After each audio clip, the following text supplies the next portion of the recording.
what I do. Let me make sure everything still works. Oh, yep. There we go. Yeah. Hey, I got you some new ones. Got you a Viking one.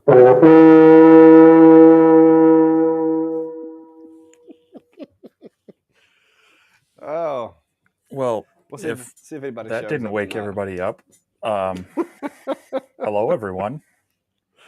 Clack's still playing with Hey his guys. toys. Yeah, dude, it's been a busy week. I don't know about you, but I have been grinding. I know you've been kind of snowed in over there. Sorry about that, by the way. I believe what they say, at least in the Twin Cities area, it's the third snowiest winter now. So at this point, Well, I'm torn between let's go for the record and I'm done. yeah. Well, I'm still trying to get the bugs worked out of my tumblers. I figured out earlier that I changed the measurement on that rotary. So that's the only video that I've got. I'm still working on, but I had to restart Lightburn, and some of my settings got messed up, and so I messed up my tumbler. So I got another test tumbler now. Let's see if I can turn this bright down just a little bit. There we go. That's better. I don't look like I'm gonna get a tan So sitting yeah, here.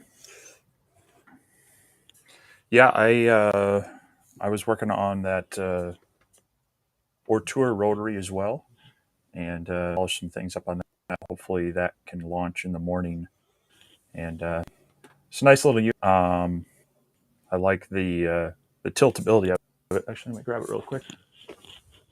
Yeah, going good over here, Jason.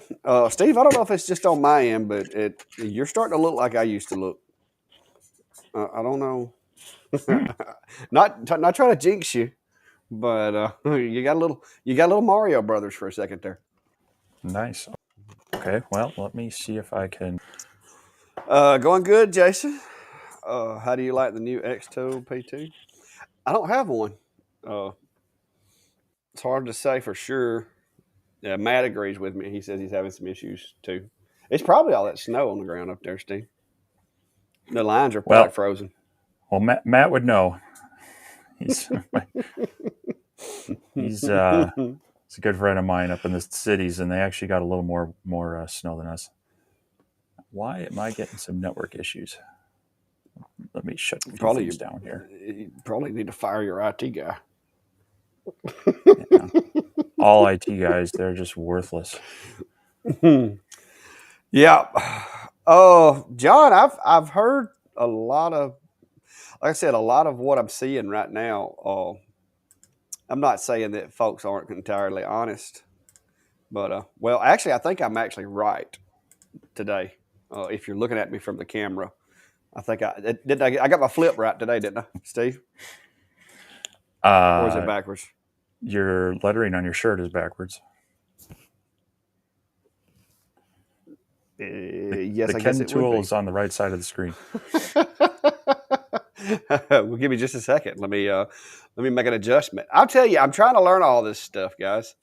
Every time I add something, it seems like it messes something else up. Let me see. Flip vertical. No, I don't want to flip it vertically. Is it going to let me do it? Guys, it might not let me do it. I wonder if I can do it in here. How about I can do it in here? Video. Oh, that pesky little mirror button was on in Restream. That was the problem. It looked good on my monitor up here, but Restream, the mirror was okay. Yes, now I can read it. So we're good.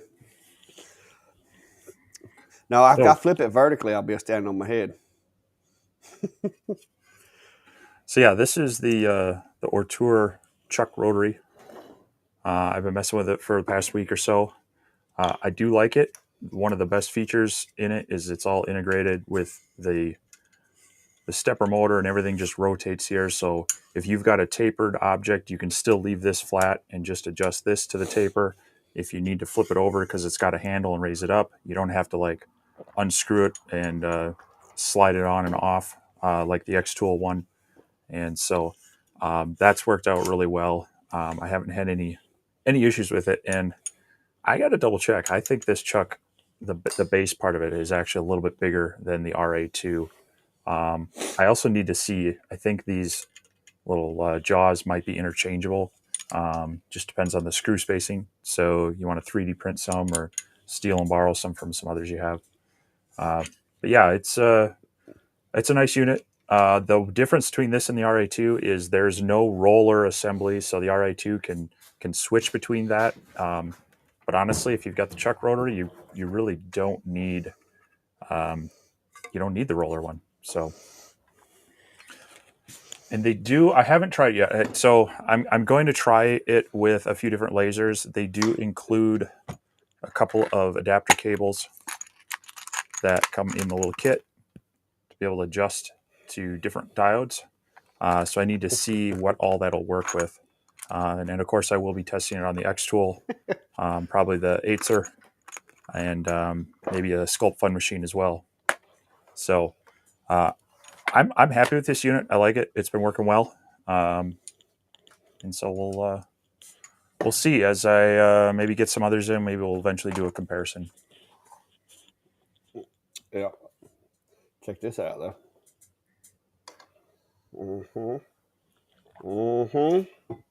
Yeah.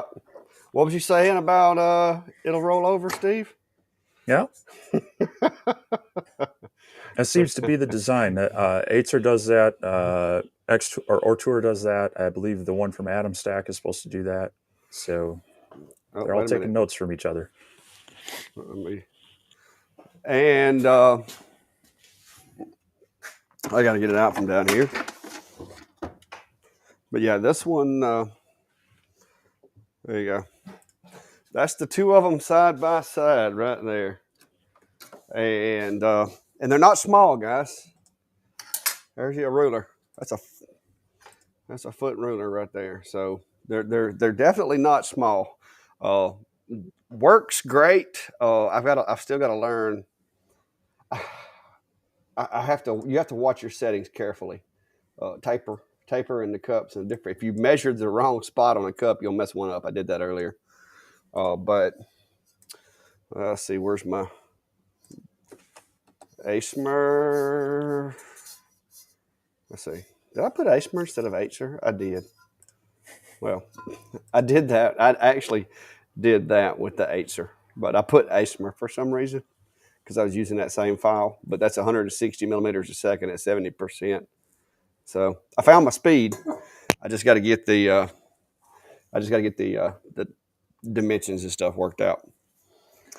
But so yeah, Philip was asking the retail. I think that was on the one I was talking about. The Ortour one.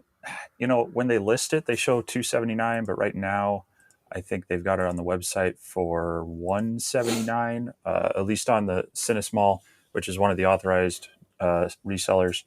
And I actually have a coupon code there for an additional $20 off. So that's if that works on top of that, it'd be $179.99 minus $20, so about $160, which isn't too bad for chuck rotary. Yeah, I would like to try that one too. And I think we got so much gear that we've got to test here in the past little while. It's gotten confusing. But Adam Stack, aren't they? They've come out with a new one too, haven't they?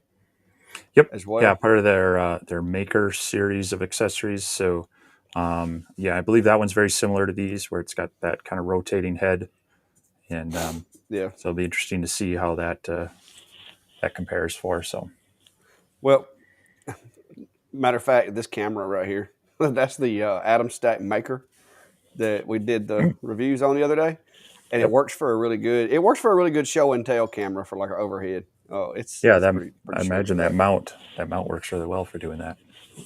Oh yeah, and it doesn't tie up any other machines. It's totally USB. Brian wants to know where you get the coupon code. You gonna put that in your video? Don't you have a video?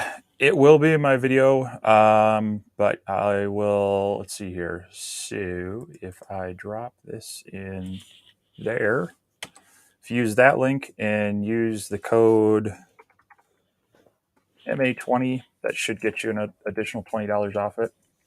And yeah, my video, hopefully, like I said, it should be out tomorrow morning. If not, tomorrow afternoon or the following day. It should be out within a day or so. I'm just trying to clean up a few bugs on it, but yeah, I'm pretty happy with this one, and especially if that price right now, it's a pretty good deal if someone's looking for a chuck rotary. Yeah, like I said, I've still got to do some research on the Acer, but I like it for the Acer. That's for sure. It's robust. Yeah, you've got a pretty Oh, good setup there. Your video showing how between that and the switch you got from your friend oh that yeah, allows you to just you store it down below, drop your bed, put the rotary in, and that's pretty slick. oh yeah. Yeah, that's made a big because I had gotten where I didn't like doing tumblers because all my machines are enclosed and I got so many, everything's just set up the way I like it. But with the drop bed and with the switch that Ronnie sells, man, it's a breeze now to go from tumblers to flat stuff. Oh, So, yeah, John was asking about the P2 a couple times. This is the week they're supposed to release more information on it on the 5th is their live stream. Haven't seen a lot of extra information about it other than some of the early stuff. The one thing that I'm a little disappointed in is it sounds like their camera setup and possibly the pass-through feature won't be able to be used within Lightburn. You need to use, I don't know if it's going to be XCS or if they've got a new software coming out with the P2. So you'll be kind of tied to it for that. But for standard cutting and operations, it sounds like you can still control the laser with that. But I think that's one of my biggest disappointments with it is that if I can't use the built-in camera, which isn't a deal breaker. I honestly don't use a camera all that often because I'm swapping lasers around a lot. Now, once the summer hits and I'm able to get an extended machine set up out in my garage, that's definitely going to be on my list is have a more fixed point. As far as the price goes, it is a little spendy for the size laser, but some of the cool features on it, that 8-foot pass through, that could be very convenient for someone that wants to do larger things but not have a massive laser. And I'm curious about how the 3D scanning and functional work. Those are kind of big changes, but they're kind of hitting that price point between the Glowforge and then the Guike Cloud, OhmTech. I forget the name of theirs. They're kind of similar machines. They're in between that. So they're not. I wouldn't say it's outrageous. It's a little more expensive, and we'll see how those work. But that's my 2 cents on it. Maybe that was 5 cents. I don't know. yeah. I'm still anxious to see it. Like I said, I want somebody that I know to get their hands on it and try it out before I'm willing to, to say one way or the other. Mm-hmm. Because sometimes good marketing will trick you.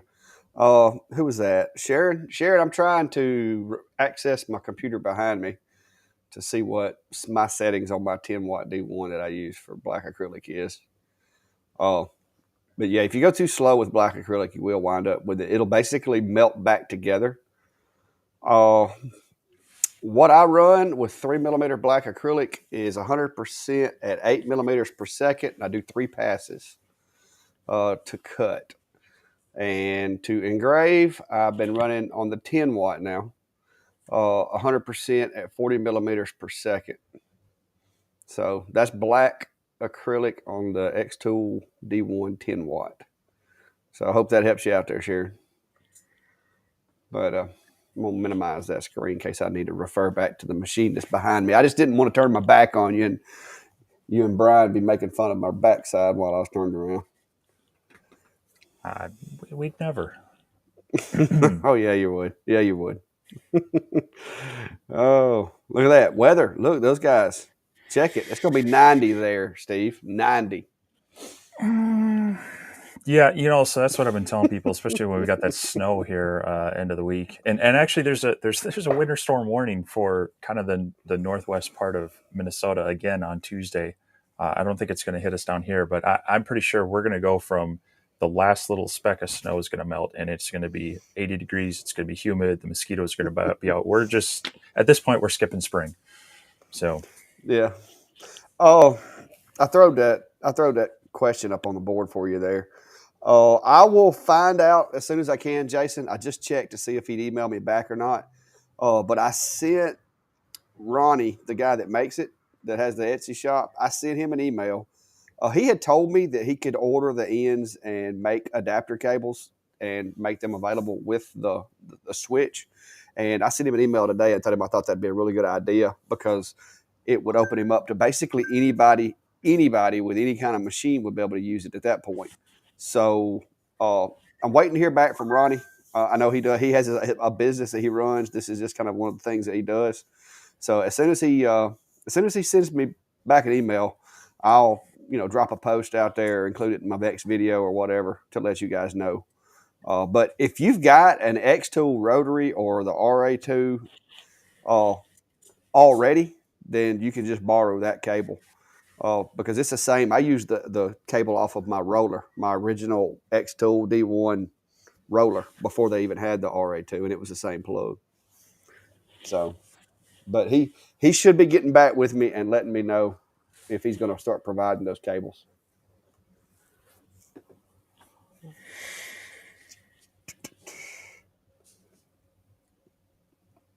All right, yeah, I'm trying to catch so up on comments. Brian's talking about some of the hardware store plywood. Yeah, I've been playing around with some of the 1/4 inch and 5 millimeter stuff from Home Depot and Lowe's. I'm just going to pick up a few more varieties from Menards as well. I know that's more regional here in the Midwest, but I have found, yes, that some of them are a bit smokier and create a little more soot. So that's one thing I don't know how necessarily to quantify it, if I can test that, and share some of those results, but I'm definitely going to be looking at a few different ones to try to provide a little bit of comparison and realistic expectations between the few, and then also throw in some Baltic birch plywood and then straight hardwood. So I think that'll be an interesting video. I just got to get some time and all the materials lined up to do that. But definitely some interesting stuff that can hopefully help out. Yeah, some of the smaller stuff I got from Home Depot, and the ceiling that I put in the other day, I actually used 3 millimeter ply because I wanted something lightweight, just basically to hide the insulation, Mm-hmm. and not just have insulation up there. So I've actually got some leftover sheets of that 3 millimeter ply that's on the ceiling up there that I can talk about playing around with. Uh, Beaver Creek said trying to set up and got this alarm. My first question would be, what kind of machine are we talking about? Because I think I already know what it is because I have seen that error before, and I think Steve may have too. Yeah, usually that's when it's traveled further than it thinks it should. So there's, I think, what is it? The 130 and 131 settings in Gerbil Mm-hmm. are what you need to check to make sure that they are matching your actual machine working dimensions. So if Yeah, you've extended it and it still think it's shorter, you're definitely going to get that, um, and that needs to be corrected. But depends on what type of machine it is. If it's an X-Tool machine, you're actually going to need to go into XCS and make that fix versus the console and Lightburn for some of the others. mm-hmm. But yeah, I think you didn't you get that. That was the error you were getting recently with the ASMR when you got it. It was set to 1,000 millimeter work area. Yeah, yeah, that was one of them. There's a There were a bunch few of there were a them. few things to work out on that one. Yeah. Well, I did get a reply back from them. They got my email about the issue with the programming, so they're gonna address that. I actually sent them a working copy, the copy that me and you were Mm, using on ours, and nice. they said they would look into it. So H or P20 with the extension, yeah, that's the problem right there, Beaver. I knew it when you said that that's what it was doing. I knew what had happened. When you added that extension, you failed to explain to Lightburn that you added that extension. If you'll put it at about half court and then home it, it'll home fine. But what it is your like Steve said, it's $30 30 31, I believe it is. Those need to be changed. Let me see if I can screen share this. Let me turn my machine on. but you're going to have to go in and change those settings in order to be able to fix that. And I'll show you right here in just a second. Let me see if I can change my. Oh, let me drag that. Let me drag that down here. Hang on. Wee. Hang on. Let me adjust that because that's the wrong screen. Give me just a second. Let me change the screen cap. I wanted to share the top screen, not the bottom one. Screen 2. Okay, there we go. We're not getting All dizzy right. at all. Yeah, that should fix that. All right. So when you go into Lightburn, it'd been nice if I'd already had Lightburn up. All right. So let me get my Acer. Y'all don't even want to see how many machines is on that list. All right. You're going to go to Edit, Machine Settings.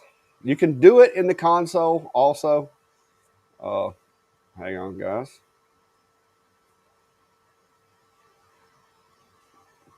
Swap it around.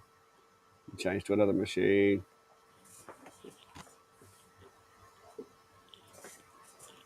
Uh,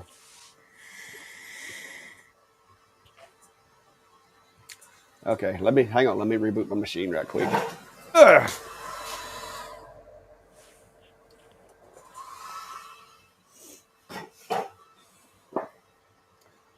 See, I knew I should have left it running earlier. Go ahead and answer a question or something. Let me turn this off for a second until I get my machine back up. Watch, it'll Let's connect. It'll see connect right here. away now. As soon as I turn it off, it'll connect back up probably. Oh, but anytime you add extensions to any machine, you're gonna have to go in and fix this. Is it because I'm remoted into it? It is not letting me. It's not letting me do it. Chris is wondering about cork coasters.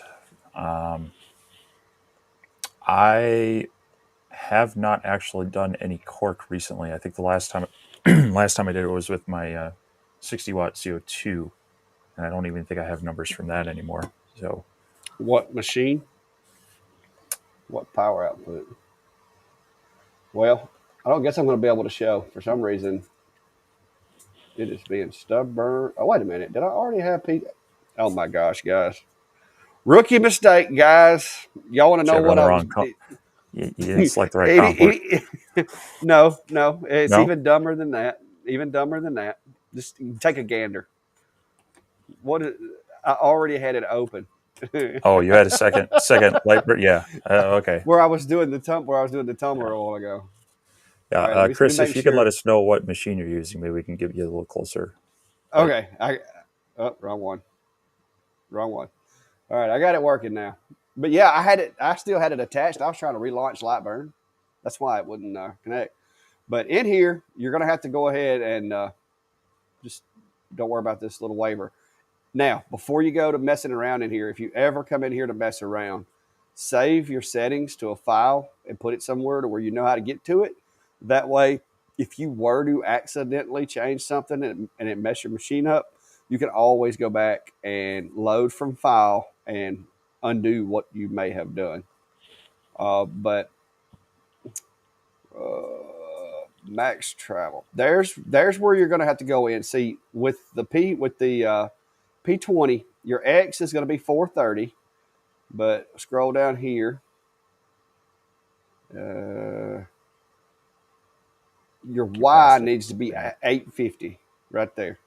So you're going to have to go in and change that to 850. It currently is going to be set to, what was it, 430?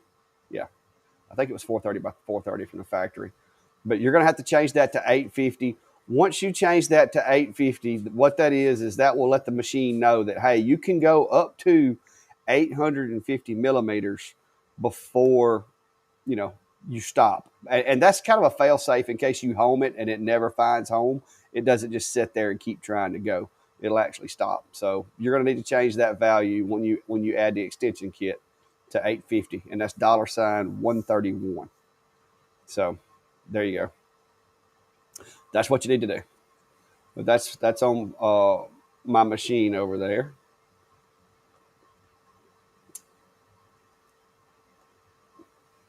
Which there, nope, wrong machine, wrong camera. All right. Somebody's asking about cork. Yeah, so he's got What's the D1 Pro 20 watt, wanting to do cork coasters. 20 watt cork on a 20 watt, 150 millimeters a second at 25% works for me. And that's for engraving. Mm-hmm. Yep. Yeah, I don't cut a lot of cork. It stinks. Like it really stinks, and you can set it on fire relatively easy. But to engrave cork, I run 150 millimeters a second at 25% output on a 20 watt, and that's what I run. I would definitely recommend doing a test grid, but if you know, that's that's what I run. Use at your own risk. All right, so whew, there's the wall. Yeah, Aaron, I needed to. Wah, wah, wah. Yeah, that was a rookie mistake. But the problem is I forgot I was remoting into the computer that I would run over there. All right, making sure I didn't miss anything.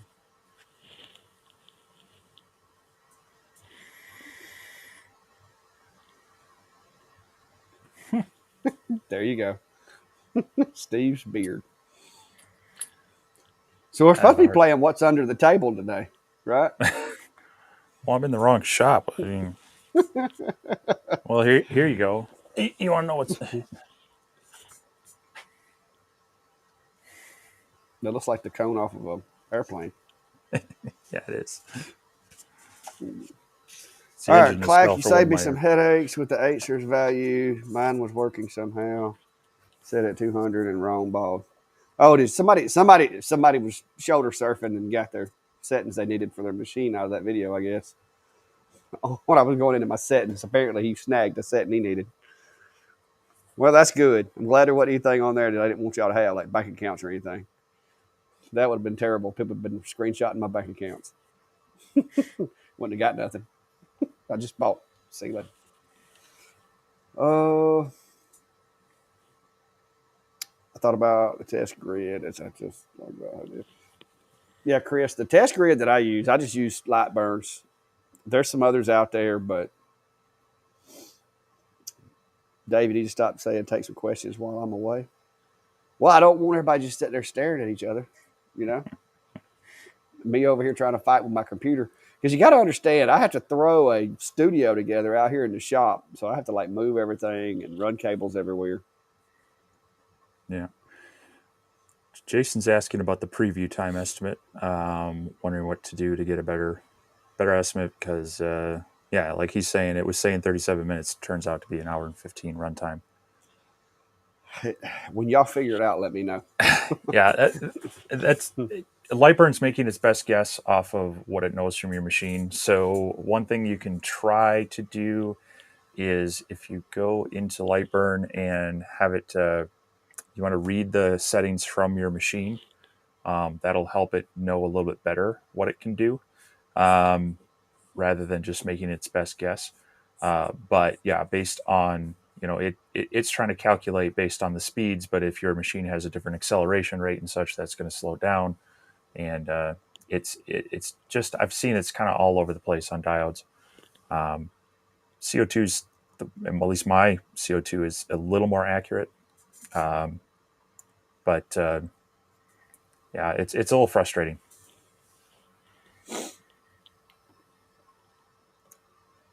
Is that the same machine we were talking about earlier? They're saying X-Tool P20. What's it's the P2 is their new 55 watt CO2 that's coming out this week. Well, they're Yeah. announcing officially the details this week. It's been on pre-order for the past month with some deals, basically kind of like their own internal Kickstarter, if you want to call it that. Um, but they'll have more information coming out this Wednesday.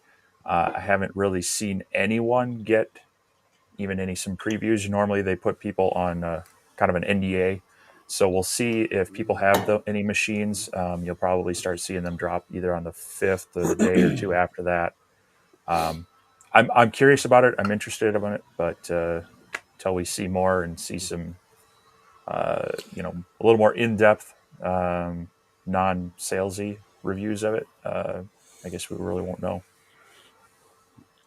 Yeah, maybe Steve can get one. He can check all the statistical stuff about it. I'd love to. I'd love to check one out. Uh, do you see the question about Lightburn here, Is Thomas? it cloud based? It's a local program. It's not cloud based. You have to download it to your machine. They do allow you to manage your licenses online. So by default, you get 2 installs per license, and then you can have up to 3 if you ask nicely. Um, and if you need to deactivate one, like if your computer goes down and you can't deactivate it on the computer, you can do it from their cloud. But other than that, it's all offline. It's generally not connected other than for checking for updates. So you could be out in the middle of nowhere, no internet, running off a battery, and it'll still work. Yep. And you don't even have to buy the updates if you don't want to. I forgot to renew mine, and I just realized it like today that I'm still running the same version So I've had for a while. so yeah, you could hold off on updating and take a break from it. But if you do it, I think they say if you do it 30 days prior to 30 days when you renew, they actually give you a little extra time. Um, so there's some benefits to renewing. I It's fairly inexpensive software compared to a lot of the others I purchase, and I think they've done a lot of great work on making a piece of software that's fairly universal to lasers, at a very reasonable price. So I don't mind supporting them in that. As a matter of fact, I run it on so many different computers. I'm almost tempted to buy a spare license just because I'm tired of flipping them Yeah. around. So Well, you have 2 shops, and you probably have a computer or two in each shop that you use to keep toting them back. So, well, that's why I yeah, got the new luckily I laptop. got two. Yeah, that's why I got the Yeah. new laptop as well, so I can run that between the two. But yeah, I've got my office, I've got a dedicated computer in here, and then I got my laptop, and I try to not add it to too many more. Yeah. Viking. The one thing that I'll say about cameras are a good tool. I like my cameras. I've got one at every enclosure. I've got this one that I use when I've got machines on the tables. They're a really, really good tool. Now, there are going to be slight variations, especially in the extreme parts of the work area. And I haven't found a camera yet that's 100% correct 100% of the time. I don't know that they exist. I'm like Steve. If somebody would come up with a way that you could put like an array of cameras in there, like 4 of them, so that there could be some kind of AI software running in the background to triangulate the distance and everything, maybe then. But using a single camera, uh, calibrate it when it starts giving you problems, but never depend on it 100%. Like you can calibrate it, and usually I'll get a couple of weeks out of mine, but then it'll start getting hinky or something will move, and then you need to recalibrate it. So just kind of use those. Steve, you're going all Mario Kart on me again over there. Yeah, I see. I'm getting a little network weirdness. Steve's being Let's see if I hacked. can do. Somebody's trying to hack you. Yeah, you got to shut down Netflix on someone's TV. Let's see. Yeah, everybody else agrees. Lightburn's good software.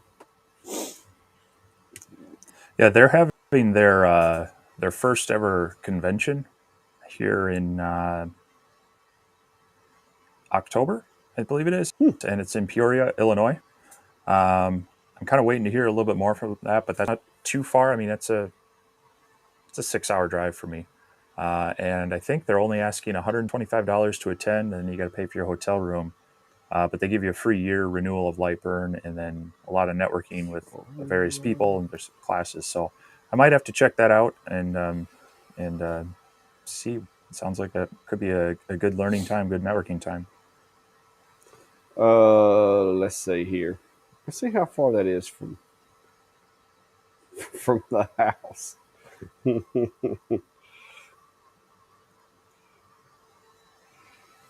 All right. Well, Steve, I'm gonna be honest with you, buddy. That's a long ride from here. A really long ride. That's like 12 hours from here. So I don't know. Well, I will let you know how the drive down is in about 3 weeks. Well, yeah, yeah. I forgot about that. Uh huh. I wouldn't mind going to a light burn thing. But you know, we'll see. We'll see what's going on back during then, because that would take me a few days. October's kind of a busy season for events and stuff, and you know, I Yeah, don't want that's to some of miss the any of the big feedback they're events in getting town.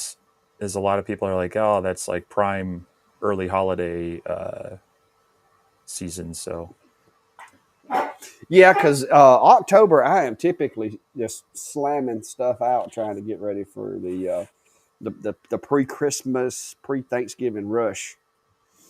So, oh, with how easy, I don't know that acrylic would take to polyacrylic real good. I don't know. I've never put anything on acrylic. Just clean it real good. Oh, Steve, you're clear again. I just gave my computer priority on my network. Hey, I don't blame you. I do the same. My little Clack Shack switch out here's got network priority, which I have plenty of internet, luckily. So Jason said it's 8 hours and 11 minutes from him. So he's like me. It's a long ride. Yeah, I think they said that this is kind of their first one trial run, and then they might see if they can do them, more regionally or just kind of like annually bounce around a bit. But I'm glad that this first one's reasonably close to me. Ah, whew. Lord, I messed that camera up. Y'all can see my new ceiling right there.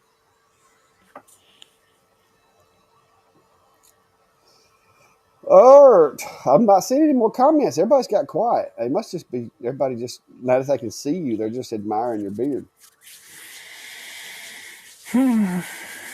I've been, Yeah, yeah, Super Duty said, how'd the pot shopping go? yeah. Yeah, Jeff, I actually wound up, my daughter had some at her herb garden that I just stole those. I'm going to engrave them and give them back to her. So I didn't have to buy any. She already had some new ones. Got lucky on that. I did have to go to Tractor Supply with my wife today to get the remaining stuff for the garden. We got that done. That is behind us now. Uh, then some of y'all commented that I wasn't doing any work, but just so you know, uh, I was working, but somebody had to stop and take the picture to share it with you guys. But all good supervisors say. Chris, if it's backwards, just flip the file. Oh, that's all I can tell you. Because when I built that thing, I did not have an RA2.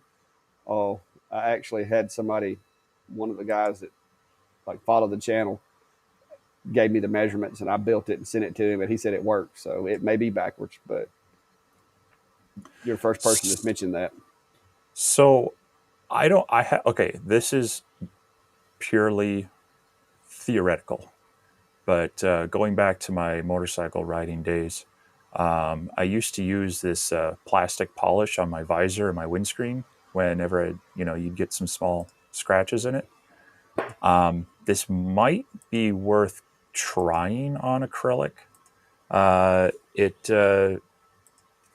basically goes on a paste, you rub it in, and it's supposed to help kind of clean up scratches and polish it. I don't know how that would work, especially on any engraving stuff, but might be worth some testing.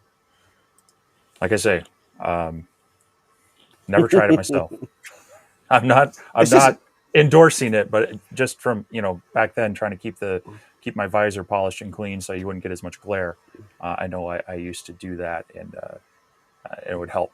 So, what kind of motorcycle do you have, Steve? Just out of curiosity. well, my last one was a Yamaha VMAX.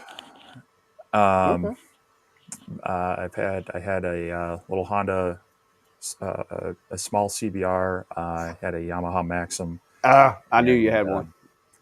and then I had a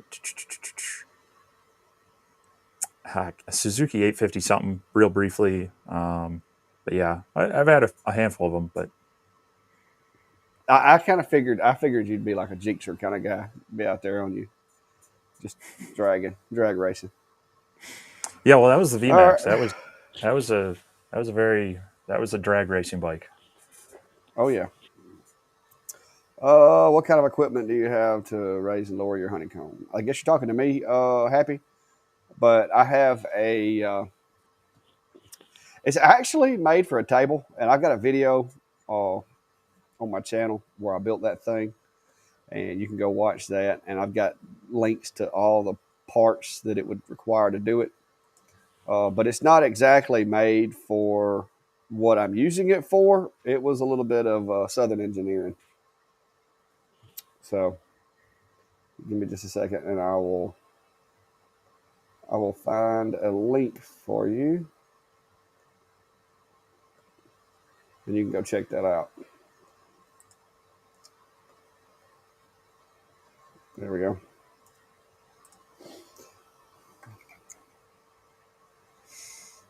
All right, YouTube's trying to figure out the curve. Jason, you really don't have to worry about the curve. When I built that last set, depending on which one it is, when I built the one for the Aitzer, I built in a little added curve to it. And if you add any curve, you're going to need a hammer to put it together with. Because you got to have a rubber hammer. The one that I've got in there that says tight fits, you've already got to have a rubber hammer for. Yep, I had There I she had was. similar. I had similar, so I can't make fun of you. I was just wondering when you said motorcycle. I was just wondering. I didn't know. I didn't really picture you as like the bagger kind of guy, but I didn't know. It yeah, that was the bike when I started riding motorcycles and such. That was kind of like the this would be really cool. And then I got one. And I'm like, this is cool, but I could get myself in a lot of trouble. And it was not at all fun for like long distance trips. So Mm-mm. No, I went through a period, but I'd had one since I was a kid. But it just got to where doing what I do one too many times of going to one of those accidents, and it just was like, you know what, I'm not gonna stick my wife or my daughter in the back of this anymore and ride around. I'm just yeah, not. yeah, that was kind of Just it too. one too many, I guess. And it was just like it ain't worth it because you can be the best rider out there. All it takes is for somebody to be texting and driving, and boom. Hmm. So that's that. When texting and driving got to be real popular, that was about the time I decided motorcycles weren't for me. Yep. White painted wood when engraving. Best bet is if you don't want smoke on white painted wood is to put masking over it. I've tried transfer tape and transfer tape, but tape blows up and still smokes the paint under it. So when that Maybe. happens, I usually actually take I'll take like a an old credit card or a gift card. Actually, really burnish the transfer tape onto the material a little bit better, and that tends to help it from lifting. Um, but the yeah, that's about the best thing I could recommend for that. Yeah, transfer tape's really your only thing. I mean, you can use the blue tape. There goes my comments messing up again. You can use the blue tape, but that blue tape just I can't get consistency cutting through that stuff. Maybe somebody else can, but I can't. So yeah, my chat has just kaput on me. So I can't You I know, and can't really do anything with it no more. also, if you can regulate your air a little bit, that should help from it peeling up. But really taking the time to burnish it down with a card to make sure it's stuck and smooth there, that should help. Well, if you're engraving and you've got masking on there, I mean, you know, with engraving, air assist really isn't as critical. Other than I like to run mine to keep the lens clean, but It doesn't take Right. much pressure to do that. Well, especially with painted objects, a lot of when you're blasting that, I find more of it, and I found this a lot when working with the painted tiles and such. That debris will get up on that cone that sits so close with the diodes. Um, so yeah, I think I would say just kind of watch the application technique. Try to make sure you get you know good. There's different tackiness to different transfer tapes as well, so you might want to check that out some. But I find if you burnish it down, it should help out. I can see there. I think so. I can see some comments. They finally fixed themselves. Oh no, I recommend always having positive pressure. In my opinion, there's a difference between having positive pressure in the nozzle and air assist. Uh, I always want positive flow to keep debris out from inside the nozzle. Now, I don't always turn it up enough to where it affects the burn necessarily. But now there are other times that I want that thing to blast stuff out of the way. So I run air pressure through my nozzle pretty much all the time. Sometimes it's to assist with the cut. Sometimes it's simply to keep my nozzle clean. So Yeah, and Michael's got a good point here too. Rather than the blue painter's tape, frog tape, it's green, and so especially if you're working with a diode laser, the blue painter's tape is gonna be harder to get through. But that green does work pretty well. I actually used that in one of my videos on marking a Swiss Army knife that was made from walnut handles and such. That the green frog tape does work really well. But yeah, on a larger object, it definitely would cost a little bit more, but yeah, you would something to think try. somebody would have come out with some black transfer tape by now for us laser folks. That would be nice. Hmm? Instead of because all the transfer tape I get is like the 12-inch wide. It's Yeah, white it's white. and Yep, highly reflective. yep. But you'd think somebody would have come out with black by now. That would be very useful. You should create that, Steve. Sell it your Etsy shop. Okay, let's crank that out of my factory.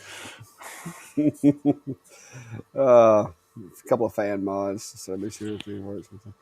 Yeah, Brian, I'm really cautious about what I do with the fans on electrical equipment because uh, a lot of folks, I've seen some weird stuff done with the fans on the back of these machines. And to be honest with you, most of these manufacturers are trying to get by with the smallest fan they can to keep the thing running cool because they don't want to make it the size of a, you know, coffee can. And so if you start restricting the airflow on these fans, I'm just afraid of what that the effects that might have. And that's just my personal opinion.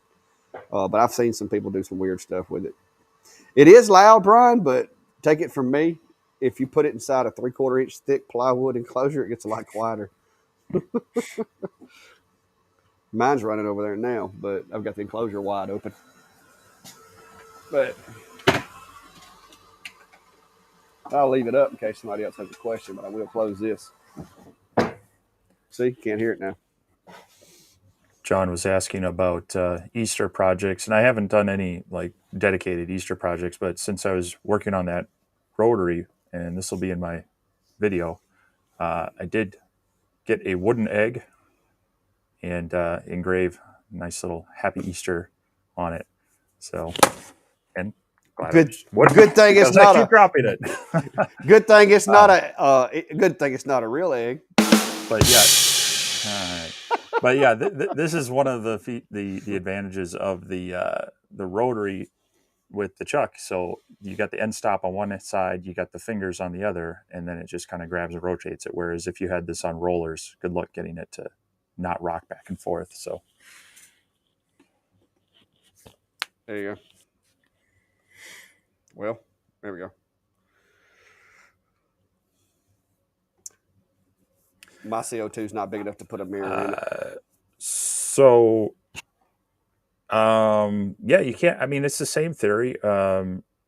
If you're working on the mirror, you're really engraving the back of it, and so um, you just kind of flip it over and you find just enough to blast through the the coating on the back, and then that should also etch that back surface of the glass. So you can run it on a CO2.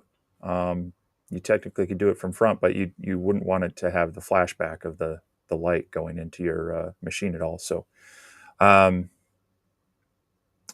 I the biggest thing there is that you want to elevate the mirror so that there isn't any reflectivity coming back at the glass as well. So if you had it flat on a piece of MDF or something, it's actually going to interact with that MDF, and it could actually then cause a little bit of interaction with the glass on the front of it as well. So It will.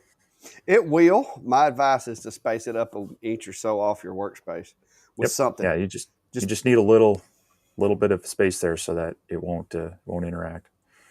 but I just dropped a link to the video that I did when I did a mirror here a while back. But yeah, you will, if you put it on a flat surface, that the light will generate enough heat that it'll mess up the front of it. So I'd leave it at an inch gap for sure. I actually did an egg. Was it last year? But mine was actually a fresh egg. Like mine was like as fresh as they come. Like I Oh, went not up even there, hard got it from boiled, the huh? yeah. I went up there, got it from the chickens, brought it straight in, and engraved it. Uh, so That that could be messy if you that had your settings too high. well, I was a little nervous at first, but it worked out. It worked out fine. It actually looked good because see, we don't have white eggs here. Well, we do, but we also have other color eggs. But yeah, it was an early Clack Shack video. I need to redo a new one because I just pulled it up and it sounded like I was in a hurricane. So that's before I got microphones. But I may try to replicate Steve's video, but do it with a real egg. Well, then you should be going and finding like an ostrich egg or something. Surprisingly, I would not want to buy one of those for that. Those things are expensive, very expensive. Mm-hmm. I use a Yeah. chicken egg. Oh, come on, I've do it for actually the found views. Do it for the views. yes, Pole Barn Productions. I have Americanas. I have a couple of like it's kind of my own breed of chicken. I have had all kinds of different chickens, and over the years, I've kind of bred them together. But yeah, they lay blue, green, brown, white, and beige, like pink eggs. The different ones, but yeah, I've got a mix. I got a hodgepodge of chickens, and I got two guineas. I had a guinea that visited with me in the shop here, but I also have foxes and coyotes and owls. So I've had to start keeping my guineas in the pen now because they kept coming up missing.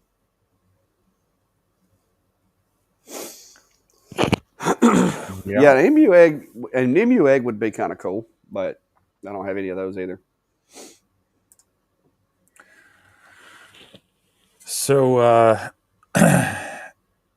as far as pumps go, it's not so much the PSI you're looking for, but actually your volume of air that's moving. Most of the diode manufacturers are when they're providing them, they're aiming for around 30 liters a minute. So if you can find something in that range, you're going to be right in the ballpark of what they are recommending. And then from there, you may find your trial and error where you want a little bit more or less. In any instance, I'd try to make sure you have a way to have a variable speed on that, whether you're restricting it somehow, although restricting an air pump can be a little bad for it. So you might want to have a way to bleed off part of the air versus restricting it. But yeah, I would look for something in that 30 liters per minute range as far as an aquarium air pump. But yeah, that's there's plenty of them out there. A lot of people have used it. As a matter of fact, on some of the larger CO2s, that's what they provide you is basically a large aquarium air pump to move that rather than something specific. So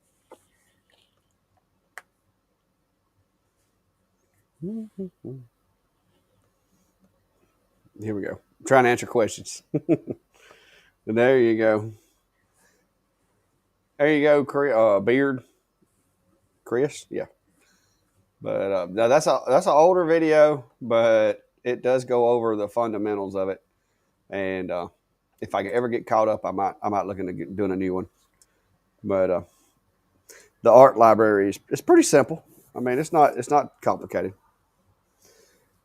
No, guineas and chickens will not cross their diet. Do the guineas and chickens are kind of like turkeys and chickens. They don't they don't mix.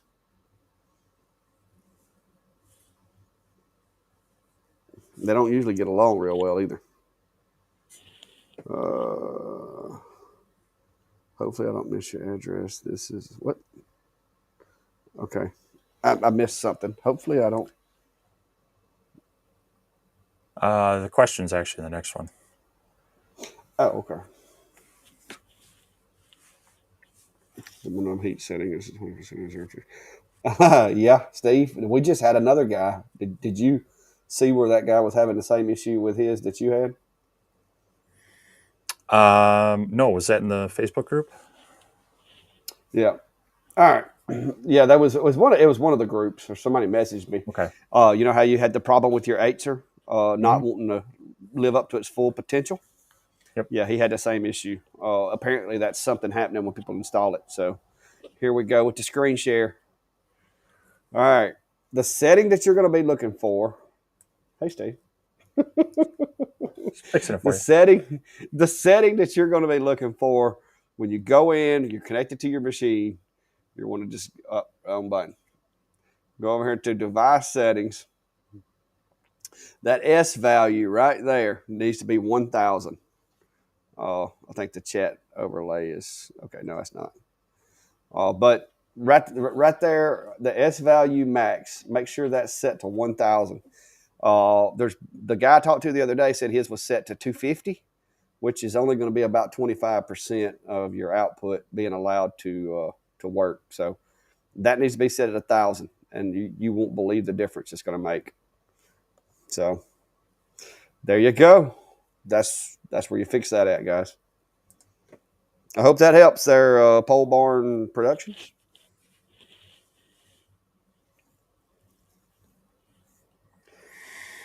Well, thanks, Chris. They work pretty well. I did one for the what is that? Longer L5 today. Just testing it out. It's a new machine here in the shop that I'm trying to get caught up on. And then I get a mystery shipping notification. Somebody sold something on Etsy. Mute that.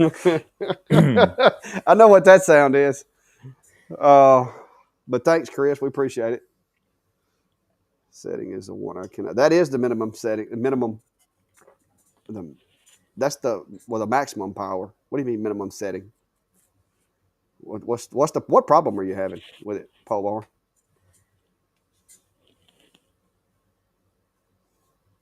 Uh, so is that when you're talking about in Lightburn, you can put your maximum power and your minimum power on your individual your layer setting? That might be what I believe. Don't they actually disable that for diodes? Mm, it's still got numbers in here under the spindle speed. Is that what you're talking about under spindle under where it says spindle speed? No, on so you go into your layers, and if you double click on it, there is a max power. Max and minimum. Yeah, that's on yeah. That's on images though. Doesn't that only affect it on images? Well, Or is it? yes and Are they no. not?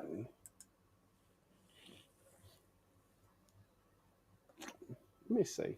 I know on older versions of Lightburn and or on, say, like my CO2, you can actually adjust that, whereas I think on most of my diodes, that's not an option. I'm just trying to check that on mine. But Is it possible that they got a different version of Lightburn? Like a Galvo or something, maybe? Minimum max power. Max powers. Are they talking about changing the layers? So yeah, I think it's in the if you go into the sub options on your layers, you have your max power setting and sometimes your power setting, and so that was a thing where due to the laser needing to ramp down its speed, um, you used to want to also have it ramp down the power. And now I believe they have that set up to where it kind of just does that automatically, and that's where you can turn on or off constant power mode, whether you want to actually force it to always be at the max power. But yeah, I'm on most of my diode ones. That's not an option anymore in Lightburn to have the minimum power, other than like you say on the image mode. So Yeah, I think you have to change it to image to get the. And I'm not. I'd have to import an image. Let me see if I can bring one in. But I haven't seen that other than on images. Let me see. Bring shirt.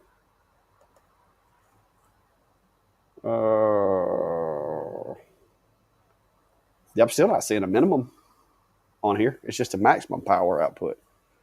It's always maximum power output. I'm not. I wish I could have screen. I wish I could see the yeah. screenshot. So this, this might be a good one to throw into our Facebook group. You could throw in some screenshots with those settings you're seeing, and then we can actually take a look at those images and also pull in more of the group to provide some feedback on it as well. Because I think this is one of those things that if we could see the screens, it might help right away. So Yeah, if I just knew where the setting was. a little plug for that. I know in if you're watching from my stream, I've got it linked down in the show more section. There's the community group on Facebook, and we definitely watch that for various questions and try to get them answered as well. And I'll throw it over here See, I in the need to chat as change well. that. I need to change that. I renamed the darn thing because you know how Facebook gives you that. They won't let you change it until you get so many members or whatever. Mm-hmm. Uh, so I changed it, and I haven't updated my little thumbnail thing yet. So hang on, let me fix that right quick. Let me hide that. But yeah, on cutting, it's generally going to ignore that pole barn unless you disable or you turn on constant power mode.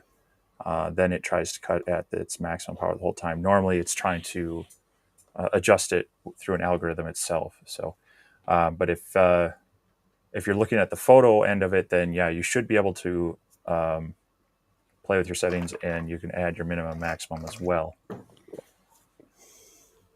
Yeah, like I said, join the group and put a screenshot of what you're talking about on there, so we'll know exactly where it is. If it's in a controller setting or if it's on the layers. And it may be something if overscanning's turned off. Maybe that's why I don't know. It's something's different in their setup than what it is in mine because I'm not seeing a minimum power setting anywhere. Yeah, I see it. I see it only when I bring an image in, and um, do you have okay? So if you're on an image, if you have pass through checked because you've done your settings outside of Lightburn, then that's going to disable that as well. So, and you should if you set it up like using Imgur or such, then you don't want Lightburn to do its image mode as well. But if you disable pass through, then it should enable the min power to be adjusted. But then it's going to also apply its photo editing to it. Yeah, that's going to be what that is. That's going to be down below the layers. It says power max. I don't see a minimum, but yeah, I think I see what you're talking about. Just you might want to go watch some more Lightburn stuff, but I don't think the setting that you're talking about. Like I said, I'd send a screenshot of it where we can be sure because I don't want to tell you anything wrong. That would be unfortunate. But let's see here. Chat overlay back on. We hadn't even had that on tonight, have we? So, let's see. Jason was asking about Monport 40 watt settings for engraving clear acrylic. Now, have you? I know you've been cutting. It's a good thing I pulled that window up. Monport. Okay. I know you've been cutting a Uh, variety of colored ones. Have you messed with clear recently? yeah. Well, yeah, I do. I use that. That's the only reason I have the Monport is for clear acrylic. So yeah, I got data on that.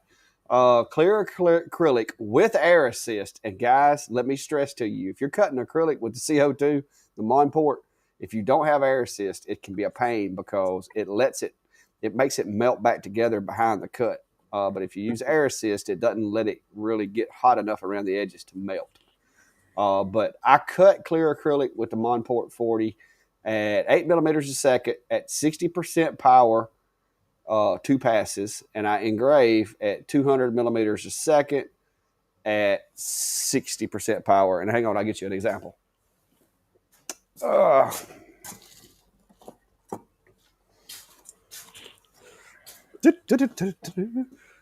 Overhead camera.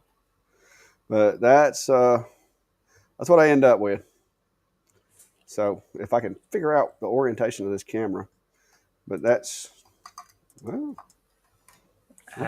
what the hey? There's a bigger screen for you. Okay, which way do I got to go? This camera's wonky, but that's it right there. That's the settings I use for these Christmas ornaments, and that's all I use the Monport for. And like the edge, if I can get it to focus, the edge is kind of glassed over, but yeah, that's those settings right there. Just so you know, there you are. But that's all I use that machine for is Christmas ornaments mostly. Or if I need to cut a piece, like I cut the bracket for enclosure Zilla out of acrylic, I use it for that. But that's my acrylic machine. That's really all it does. You have to offset the crosshairs as well between the mods. What? Let's see. Something. I think he's asking. He's got the 20-watt and 40-watt modules as well as the IR module. Wondering about setting up the settings for him. So, if I'm following this conversation right, yeah, you'd want to set He's up got a two separate. machines. Right. Two. Well, at least different modules for various ones. I would set up. I would go into your devices and you can copy the device and then relabel it as something else, and then you can adjust your settings specifically. So I might say Xtool D1 Pro 40-watt, 20-watt, and IR module, however, whichever ones you want. And then within those devices, you'd select which one and then make your changes for there. You can do that in the same instance of Lightburn. You just need to make sure you're selecting the right one, which with whatever you're hooked up to, or if you want to run two at the same time, you can just open up a new instance and then jump between the two. Yes. Yeah, that's what I do for machines with a rotary and without them. As far as like, I create a profile. Some of these machines, I create a profile and just go in and just drop whole new settings. You can do it on the back end like that too. If it's the same actual machine, but you're running different settings, when you go to the machine settings, import and export, to set max to 20, then you can lower your minimum. Oh, okay. So use different devices for the same device, just different module. Yeah, that's what I'm getting at. I think it's the same machine, just got different modules on it.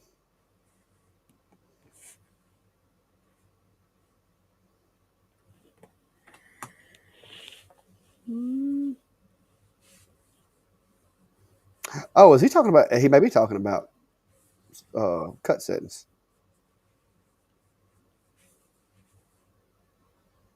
That'd be different. That would be more of which I hadn't played with that material library, wasn't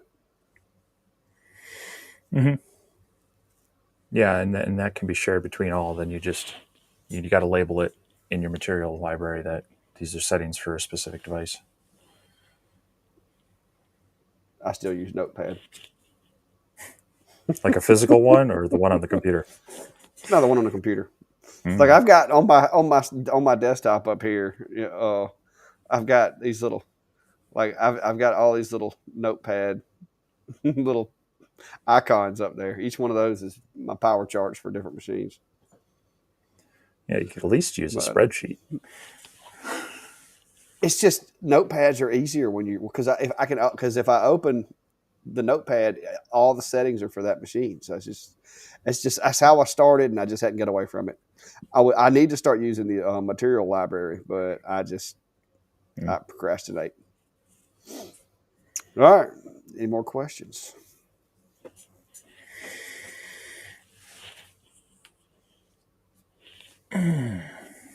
Well, hello, Penny. You hadn't missed much. Just you did miss Pixelated Steve. You may want to go back and watch that since he liked to make fun of me the other day. Steve was having some network issues for a change. I blame the everything's thawing, so it's groundwater.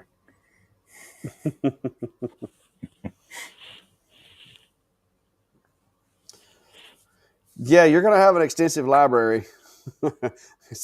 That's one reason. Like I said, I just open a Word document, and it's kind of a lot of times too. The reason is because people will say, "Hey, can you send me settings for this or that or whatever?"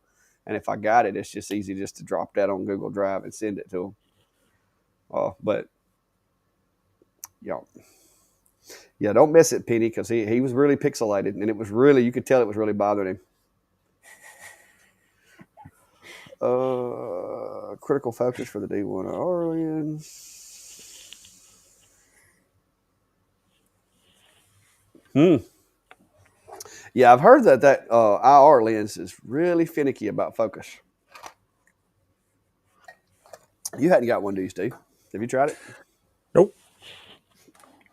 No, Yeah, I that's one hadn't. of those things that, yeah, it was just too niche. I don't have a big use for it, um, so I wasn't willing to spend the money on it until I come up with some way to recoup that. But Yeah, that's me. I don't do a whole lot of metal. I would like to. Give me a fiber one day. hey, Dave, good to Fiber see you here. small. Fiber small. I think I can handle one of those.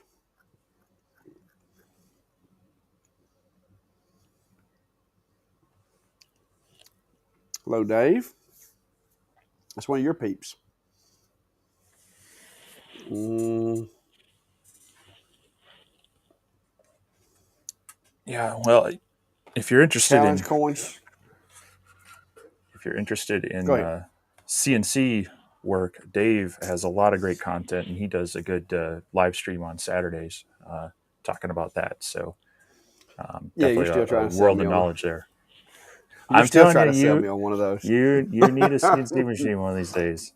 CNC router. Hey, I have found out that you can actually mount them to the wall, but my only question is when you cut Mhm. stuff out, doesn't it fall? No, you still gotta do some clamping, and yeah, you can run them on the wall, but about everybody that I know that has done that eventually regrets it because it makes it harder to use.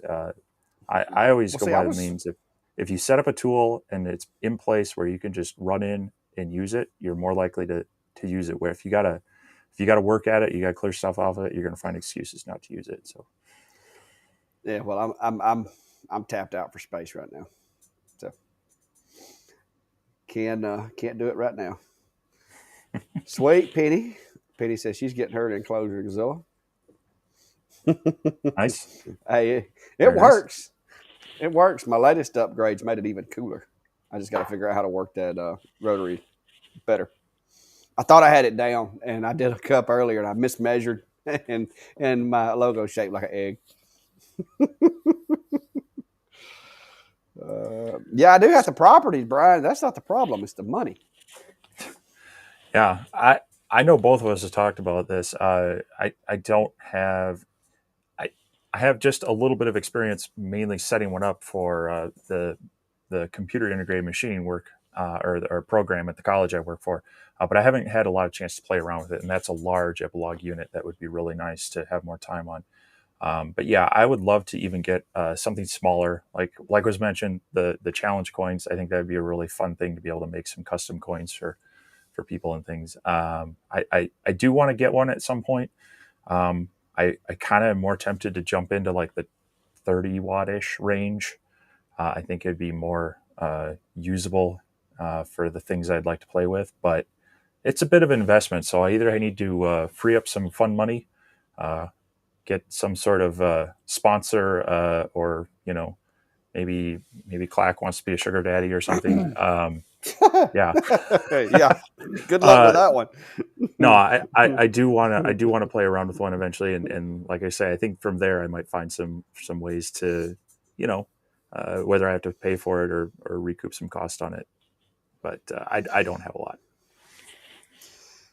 Yeah. Well, if Adam Stack's listening, I am very intrigued by the M4. I actually, what was it? Is it? I call it the LP because I just think that whoever named it didn't understand what they were saying. But the Laser Pecker 4, the one that comes with the 1064 and the diode in the same machine, I think that would be a cool device to play around with. But they had actually sent me an email. I replied back, and then you know how that goes. They send the email, you reply back, Mm-hmm. and then just Yeah, so yeah. Yep. So. maybe one day. Mm-hmm.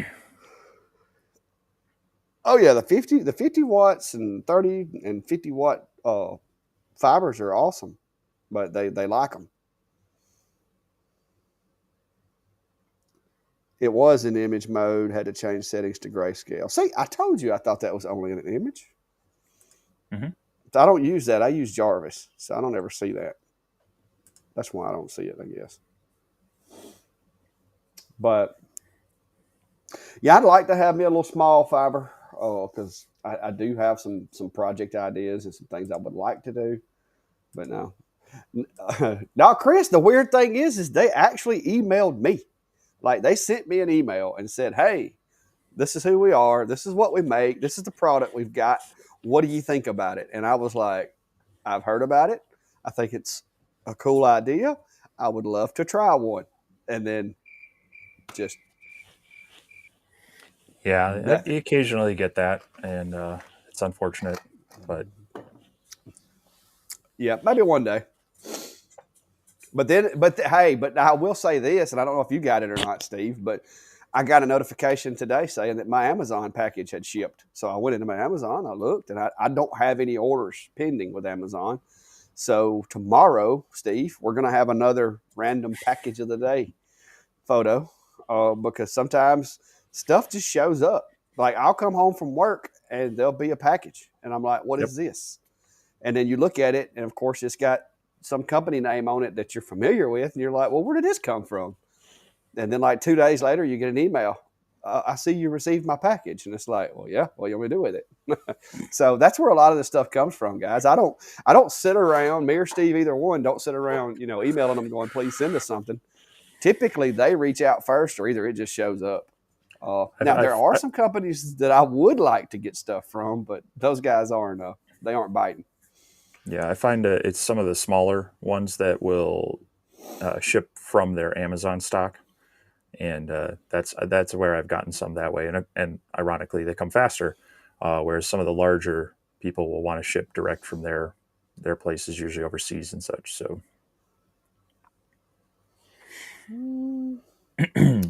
Uh, Flanok, as far as clock stuff, I can't really tell you on that. I've got some stuff off of Amazon, and I've picked up a few at Hobby Lobby, but I don't make a lot of those clocks, so I've never had to buy them in bulk or anything. Hobby Lobby sells them pretty cheap, and Amazon, I think the ones that I've used from Amazon weren't but like $8 for them and an extra set of arms and everything. Yeah, I know Home both Tech 30 places. watt. Go ahead. I was going to say on those on clock mechanisms and such. If you start getting established and you're doing a lot of work, it's worth looking into either Amazon or even some of your local businesses like Hobby Lobby and such will allow you to set up business accounts that can sometimes save you a little bit, if not, at least the sales tax and such. So, but yeah, if it's a handful of them, a lot of times it's best just to look at if a local store has them, see if they'll order in a bunch for you. Otherwise, Amazon to get a handful of them.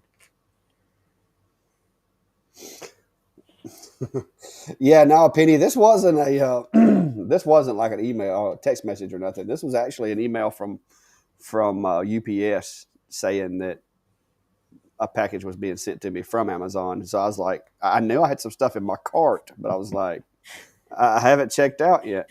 But I keep stuff in my Amazon cart. I'll put stuff in there and then I'll wait a day or two, make sure I still think it's a good idea, and then I'll go back in there and check out because I have a problem with impulse buying tech stuff. You just got to be careful that you don't put it in there and then all of a sudden go, oh, I need to order this quick and forget it's in your cart. And all of a sudden go, why did that box of Q-tips cost $300? Yeah, yeah, I've had that. I've had those moments when they first came out with that buy it now button. I didn't know what that was. Man, that got me in trouble. I had stuff just show up because I was just looking at it and I bumped the button and it would like show up and I'm like, well, what is this? There But we go. So Mark's recommending Bearwood Supply. They sell USA made movements, so that's awesome on both fronts. Definitely something to check into.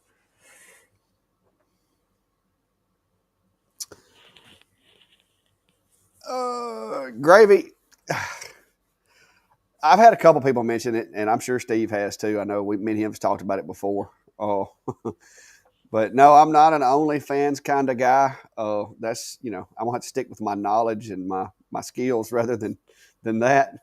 But no, that's not. I appreciate it when people do want to contribute or do want to help. But guys, just watching the videos and helping promote the channel and like sharing with other people if they're looking for questions, sharing our videos and stuff like that. That helps me and Steve out more than you guys know. These videos, that helps us with the companies because seriously, me and Steve were talking about a machine the other day in a live. Like me and him were talking about, yeah, it seems like it's going to be a nice machine. And then 2 days later, we both get emails from the company and they start sending us stuff. So, I mean, it does help and it does help us to be able to do stuff like that. And I try to support, like, I've got some local guys that do, whatever all of us do. They play around with lasers and try to make money. My buddy Klein's one of them and a few others. And I try to help them out with their machines. I've actually got a nonprofit organization that reached out to me that's here local in the state. And he's an older guy, he's a retired police officer, and he does memorial plaques for downed officer families.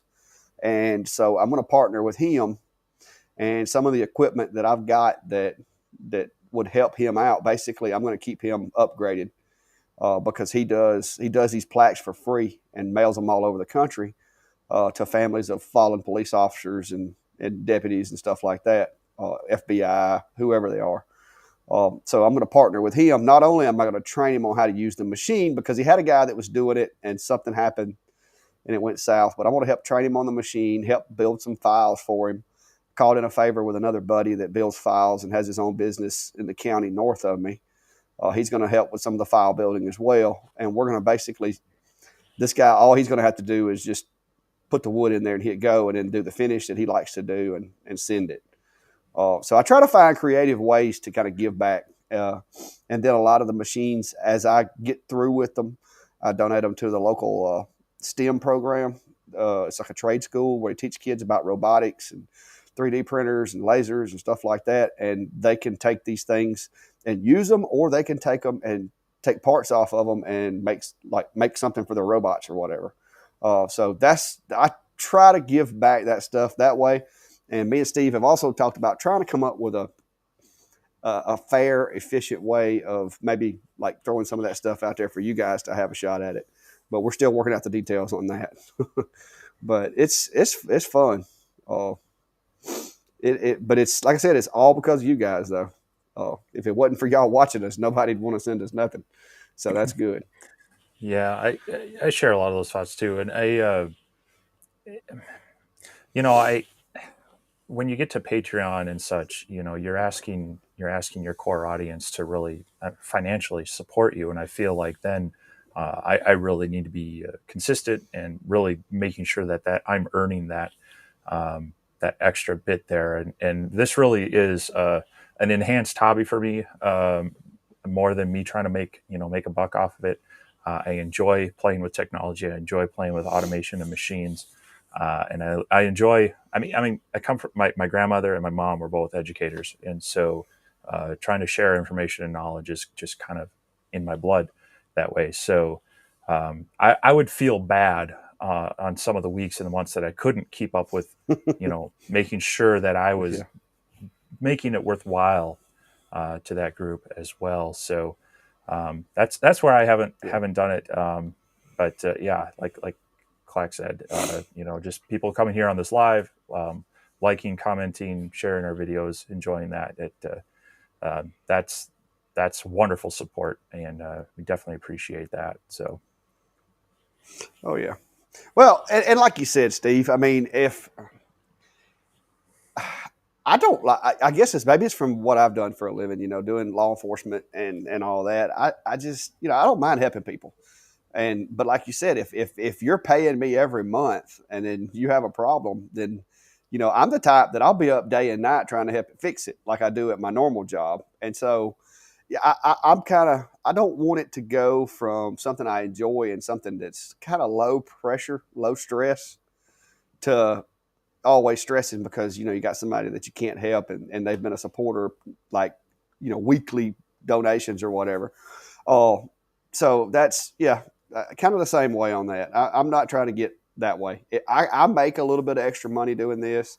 When I retire, I'll figure out ways to make more money doing this. But I sell my products that I make, and make a little bit of here and there. Most of the money that I make from doing the videos goes back into equipment and gear and fees and software and cameras and all that to help do a little bit better job with my videos for you guys. Like I just put in some 4000K lighting. Can you tell? This has a little warmer picture back there. Uh, but uh, but yeah, it's fun. Like Steve said, if you want to get, I know Steve or I either one on YouTube. If you want to donate, feel free. We're not going to stop you. You can do that on YouTube. You can do that on Facebook, but we're not going to. I'm not going to like charge a what do they call it, a cover charge to get in. yeah, I, yeah, I no, just that's just not me. Not right now, especially if I ever you know decide to maybe, but I don't see that happening. yeah, I like it when people can get the information for free. They don't have to feel like they have to pay for something, and if we can make some money from someone else that doesn't cost the viewers or the group, the community, anything, that yeah, sure, I might go after that. But I don't even like being too salesy. I mean, if I hopefully people Yeah. notice that in a lot of my videos is I try to take a product overview and put a lot of learning into it, not just sell the thing. There's a lot of these Well, manufacturers that say, hey, we want you to do this, this, this, and this, and I'm like, no, thank you. I will give an honest overview of the machine, and try to teach people about how best to use it. But I'm not your marketing department, so I don't yeah. want to I take think me and advantage you. of people that way. I think me and you both have got our hands slapped a couple of times, haven't we, for saying stuff in our videos that they didn't want us to say. But Yeah, yeah. Sometimes they get a little unhappy when we point out things that weren't correct. But well, my rule though is I'm not going to overlook the things that are bad with the machine, but I try to point out if I point out one bad thing, I try to point out at least one good thing because you can always find both. If I ever get a machine that's like nothing good about it, I'm not even going to make a video. I'm just going to send them an email and be like, guys, back up, punt, start over. Uh, because each machine, to me, it's not necessarily something bad about a machine. It's just like people. Some people aren't good at certain things, but they're really good at others. Machines are the same way. There's not a machine on the market that I know of that can check all the boxes of affordability, easy to put together, works great, has all the technology. It just doesn't exist. You got to decide what you want and find the machine that fits the bill. So, but yeah, I don't think super chat shouldn't be gravy. From what I know of it, I don't know how it would be disabled so here's an actual unless it's on question Steam. that came in on all this. So Phil finally got his 20-watt D1 Pro this afternoon, set up and going. Second attempt, hit the flame alarm. Any helpful advice? You can, Mm-hmm. by default, it's turned on high sensitivity, right? You can adjust it down to low sensitivity, or you can go to the do not show again, which is basically turning it off. On mine, I've moved it to low, and you got to do this through XCS, so you're going to need to make sure you're running that in there. And I would change that to at least low. That'll help with a lot of what I would call those false positives. And then give it a shot. If you're continually getting it, you can either disable it or you can reach out to Xtool and say, what's going on with my machine? Or you could put some black electrical tape over the sensor on the front of the machine and just manually disable it that way too. But I would try turning it down to low first, and that'll hopefully turn down those errors for you. Yeah. I wound up turning mine off because it seemed like it only wanted to mess up when I was doing something really important. Yeah, and that's the good and the bad of safety devices. They can help out when something goes wrong or prevent a bad thing from happening, but they can also ruin a good project when it gets confused or it thinks something's happening. We see that in IT security all the time. You put so many controls in, pretty soon it starts blocking the good with the bad, and now it's being worse than not having it at all. So, yes, it is. Yeah, because if you remember when I first got my 20 watt, I was all excited about it. I took it to an event, and I got like shut down 3 times during the event from flame alarms. And it took a little while for me to realize that it was a reflection of the sun at the event that was causing it. Yep. And yeah, I turned that thing off because it was really, especially at an event, because you're doing a product for somebody and it's halfway through the burn and it just stops, and then you got a line of people, and it's just so yeah, I turned that off. It cost me too much money that day. Yeah, I'm gonna have to remember that because when I head down to Georgia here in a few weeks, I am planning on bringing a laser with because I'm not only going to be at this event, but I'm going to go to a friend of mine's shop, Chris, with a Glimpse Inside, hang out with him for a day, and he's played with his bigger Laguna 150 watt CO2 laser quite a bit. He's aware of diodes, but I don't think he's ever messed with one diode, so I want to bring one down and play around with it with him. So when I'm at the event, though, I'm going to be out. This is a model airplane event. I'm out in a big, huge, grassy private airport under a shade tent. So I don't want that thing failing because of well, if you take the X tool, just go ahead and turn it off. Do yourself a favor. I'm telling you. Yeah. Tell you outdoor especially. Well, I'm trying to find the other part of Beaver Creek's question here, but I can't find it. You're thinking about what? Bringing it over here to the house? Yeah, I'm thinking about bringing the X tool because it's a low profile machine. I've got the X tool enclosure that folds down real nice because it all velcros together. So that's kind of what I'm thinking about doing. Yeah.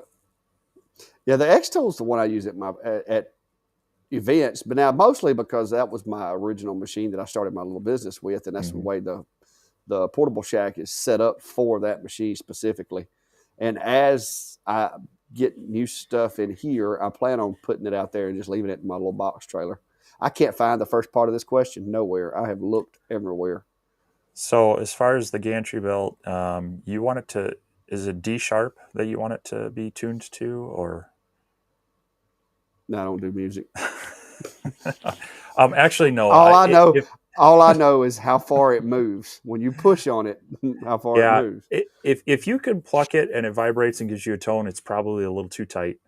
You want it just enough so that there's tension on it, that it's not feeling loose. But if it's too tight, that can be causing some issues as well. So it shouldn't be like a guitar string. I would say because if you put it as like a guitar string, it's pulling that gantry down against the rails as well, and it costs too much. All I can tell you is, and this y'all can make fun of me. I roll them, and I can tell by the feel of it. But if I do press on them, what I do is where the little triangle is, like there's you got the linkage bar, and you got the 2 rollers. I will push on that little triangle. And if it moves about a millimeter or 2, and that's all it moves, I'm good. Now, if it doesn't move at all, then it's too tight. But if it moves more than say 2 millimeters, when you kind of put a little pressure on it, then you need to tighten that thing up. But you don't want it to where it's just singing every time it moves, because, like I said, the tighter you get that, it's actually pulling downward. Yeah, it On might that work, but shaft. it's gonna wear things out sooner. So It's going to sound like a violin playing when you move too. yeah, you want to be more like a bass than a violin. Go Georgia, Penny says. Hey, Penny, Steve's coming to Georgia, y'all. Y'all do him up right over there. I may even ride over there and meet up with him. I don't know yet. It's going to depend on what my schedule looks like. You should make him up. Well, we'll see. We'll see how the weather is. But so there's okay. You got to watch Chris's video to understand this. I wasn't going to ask at all. I was just sitting here quietly. A April Fool's video, and he made a logo combining the brand Woodpecker, which is a popular woodworking tool brand, and Festool. So there's a little bit of teenage boy humor in there, but yeah. No, I wasn't even going to mention that. I was just like, that's you and Brian. I mean, you and Brian got like a bromance type thing going on, and I wasn't fixing to get in it. I used the roll slow under its own weight at 45 degrees. Yeah, Chris, the 45 degree tilt's a good go by. That with most every machine, if it'll roll at about 45 degrees, typically you're okay. I'm just a little OCD sometimes.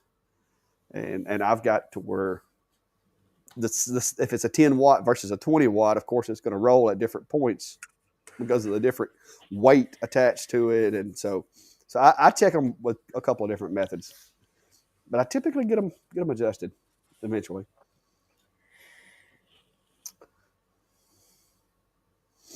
I appreciate you, Gravy. Gravy said there's an example. Super chat. I appreciate it. Appreciate you. Like I said, I don't get on here doing that. I try to get these companies to help finance a lot of my expenses, pay the light bill out here. Oh, we're in Georgia, Steve. That's what Penny wants to know.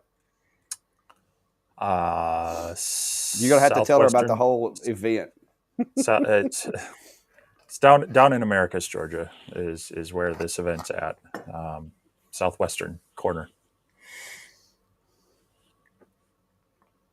Penny, I am trying my best to get him to come through and stop through Alabama, and I'm trying because he keeps telling me that it gets just as hot in Minnesota as it does down here, and I'm a non-believer. I'm not questioning Steve's integrity, but I'm a non-believer. I think he's mistaken. But I really want to put him on the sawmill for about 3 or 4 hours, and see how his hydration holds up. That's what I want, because right now I'm in central Alabama, which is Americus is east of me, so it's going to be about the same temperature over there as it is here. So it may actually be a little north of me, but yeah. But I'm thinking about trying to put Steve on the sawmill when he comes through. But I'm afraid it might like wipe him out too much. Yeah. Well, I mean, I'll admit I don't do the best with lots of heat, but I mean that's the thing here in Minnesota, land of 10,000 lakes plus a lot of rivers. We have a lot of humidity up here in the summer, and it does get up. We get above 100 just as much as we get below zero. So why do you live there? I mean, because in the summertime, I'm moving to Alaska, and then of course winter hits, and I'm like, no, I don't want to be in Alaska. So I mean, if it's as hot, if it's hot in the summer and cold in the winter, I mean, when do you do anything? I mean, like you get like a week. You get like a week. No, I mean, it's not as consistently hot. We get up there, but it's not, it's not as consistently hot, and it's a beautiful state. So, all right, there you go. Jason's got a technical question for you there, so you can break out your technical knowledge. Yes. That's it. That's all you got. No Well, you talking can. about volume. You can. No talking about volume and psi and all You that. can. You can use an airbrush compressor with it. Again, it depends on what a lot of your setup. And so, yes, you want to move a volume of air. Um, I would say an airbrush compressor is going to be on the very low end of the scale of what you'd want to use, and again, you'd want to check to see the volume of air it's moving. I would say a Monport 40 watt, you're going to actually be looking for about the same specs as what you're going to do on a 10 to 20 watt diode, and so you're going to want the 30 liters per minute uh, airflow through there to get some reasonable results. What I actually like to do on my CO2s is run an air compressor with a tank that you can actually adjust. You have like a valve adjustment on, and then you can have some variability in where your airflow is. With the air pump, it's tough to do that. Um, you can actually damage an air pump by restricting it. So, but with the air compressor, then you got to worry about having basically a moisture trap before the right before the laser to make sure you're not spraying liquid in with your compressed air. So like that. yeah, the thing that's covered up by the logo. There. Yeah, yeah. There's there's one that goes to the Mon port. There's the one for the X tool, and the one for the Eitzers on the side of it, and then I've got another one that's right here on my testing table. So Yeah. those Yeah, those Matt. are very handy. You don't want to blow water through your laser. Matt, it doesn't even be a 40 for people start wearing shorts around here. There's some foolish people up here. I was fixing to say, I've been waiting on Steve to do the polar bear plunge in one of our lives, and he hadn't done it yet, guys. Because he keeps talking about all these lakes. We have lakes up But here. I'm not saying I'm going to go in them. We also have agriculture and some nastiness. You know, get me up into northern Minnesota. I'll do that. Oh, okay. Mm. Any special attachments? There you go. There's another one. I think he's talking about the Monport, wasn't it? Yeah. So basically, you need the head that has like the air cone on it, and then you'll want some tubing. You should be able to feed. What is it? There's some tubing you Quarter can inch. get that should be able to feed through there. I Yeah, I used to And use the regular black quarter inch. okay, yep. Um, but no, other than that, the tubing, the air pump, and the airhead. It's all you need to add to it. And it's pretty much already got the whole. The most aggravating part that I had was running the airline through the machine because you had to go in and out to get to where you want to Yeah, just add a little Dawn dish soap to it, and it slides right through. go. Yeah. It's true. Oh yeah. And I thought I did a video on the air assist, and I may have, but yeah, I wound up. I think Light Ray was the one I wound up going with, and it works pretty well. But now it will change your focus, which Yeah, don't get me started. honestly, the two things I would do on the Monfort K40 is add air assist and some sort of adjustable bed. Those are the two things that are going to be the biggest upgrades on that machine you can do right off the bat. Yeah, I had a honeycomb that's big enough for the work area and an 8x8 scissor lift, and I engineered myself a way that I can actually let it up and down without taking it out. It's bolted to the machine. Mm-hmm. I just have to take a pair of pliers and adjust it because I can't find a handle that'll fit on there just yet. But that was a once I changed that nozzle out, it messed my focus up, and I had to come up with a way to do it. Clear acrylic. I thought I gave that out a while ago, didn't I? I thought I gave him that a while ago.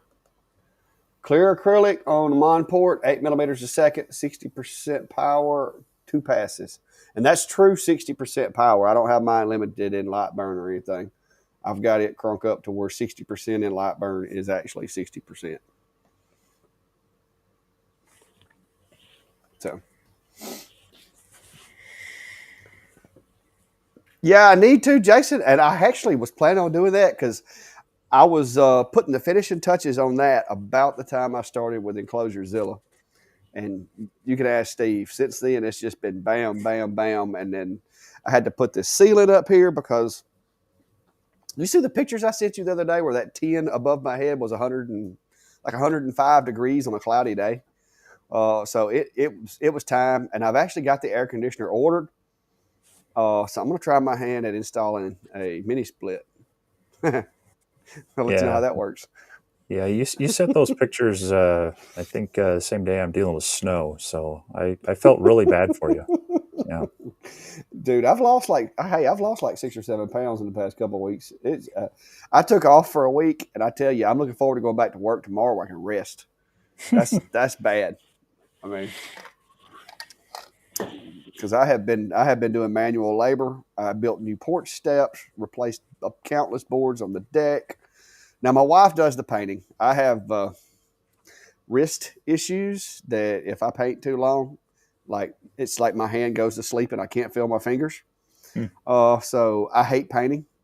Painting and those little tiny Allen wrenches that come with these new machines are about the only two things that done it, but does it. But years of push-ups and running and carrying heavy stuff and weightlifting, I guess, have just done their deed on my wrists.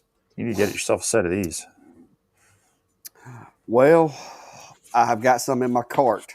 Remember we talked about that Right. Amazon cart? I've I actually got me one these that are takes batteries. these are in bad. Oh yeah, so I've got that too. Yeah. Um, it's this little pen size thing, but Yeah. it's not. Hey, why don't you send me a link for the one that works? Because I couldn't figure out when you look at stuff on Amazon, it looks like it's small, but then when it shows up, it's the size of an old Streamlight Yeah, flashlight or something. this one So send me works, a link but on that. doesn't have a lot of torque. So Well, that's good. You don't want to break those little tiny screws off. My hands are too big in some of those places, and it's just hard to turn those things. yeah, I'll And send it you a link to seems that this that's one. constantly doing them. Yep. Let's see who was asking me. What would be the best fiber laser? In my opinion, It, whatever you can afford. I was gonna say, is money a factor? Epilogue makes some really nice ones, but you pay for them. Mm. But yeah, I'll put the Mind Port back on the list. It's still technically on the list. And this Christmas, I'm sure I'll do one because that's where I do it. Like Christmas ornaments, I buy sheets of acrylic, and while I'm burning wooden ornaments on the other machines, I'm burning acrylic ornaments on that one. Uh, So yeah, I'm just Brian, the waiting. Mr. Cools were a little expensive. I went with what was the brand? It was a different brand. I got through Home Depot, I think it but was Mr. Cool, they Mister like those. Mister Slightly Chilled instead of Mister Cool. Yeah, yeah. No, it was a different. It was a different brand, but it was seriously, it was like $800 cheaper than the Mr. Cool.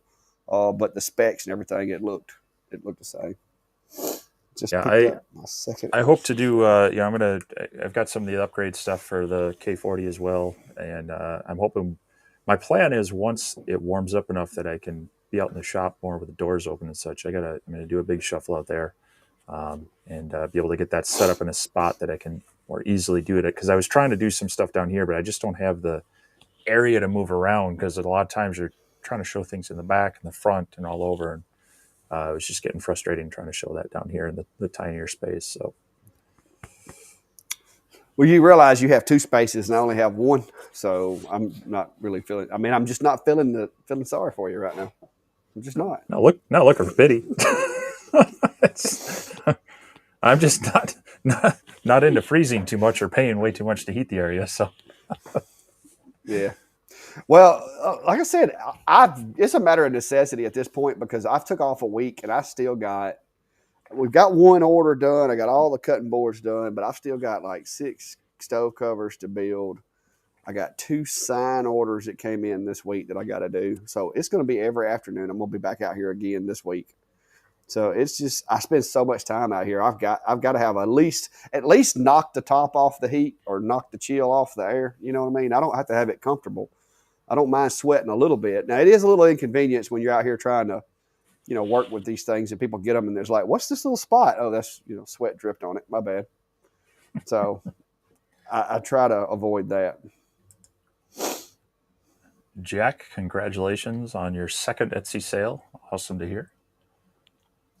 Just got to Yes. keep at it. Beaver Creek. When you move the head across the gantry by hand, it moves and grabs. Will move so far and grab again. Remind me what kind of laser it is. It could be an irregularity in the wheels. It could be if it's in the same spot all the time. You might want to check the actual extrusion or the rail it's riding on to see if there's a slight imperfection. But usually it's that. Otherwise, if your belts are too tight and the pulley is binding, that could be it as well. You got any thoughts on that one? Is it the gantry like left to right? The as it rolls along the gantry, or is it which axis?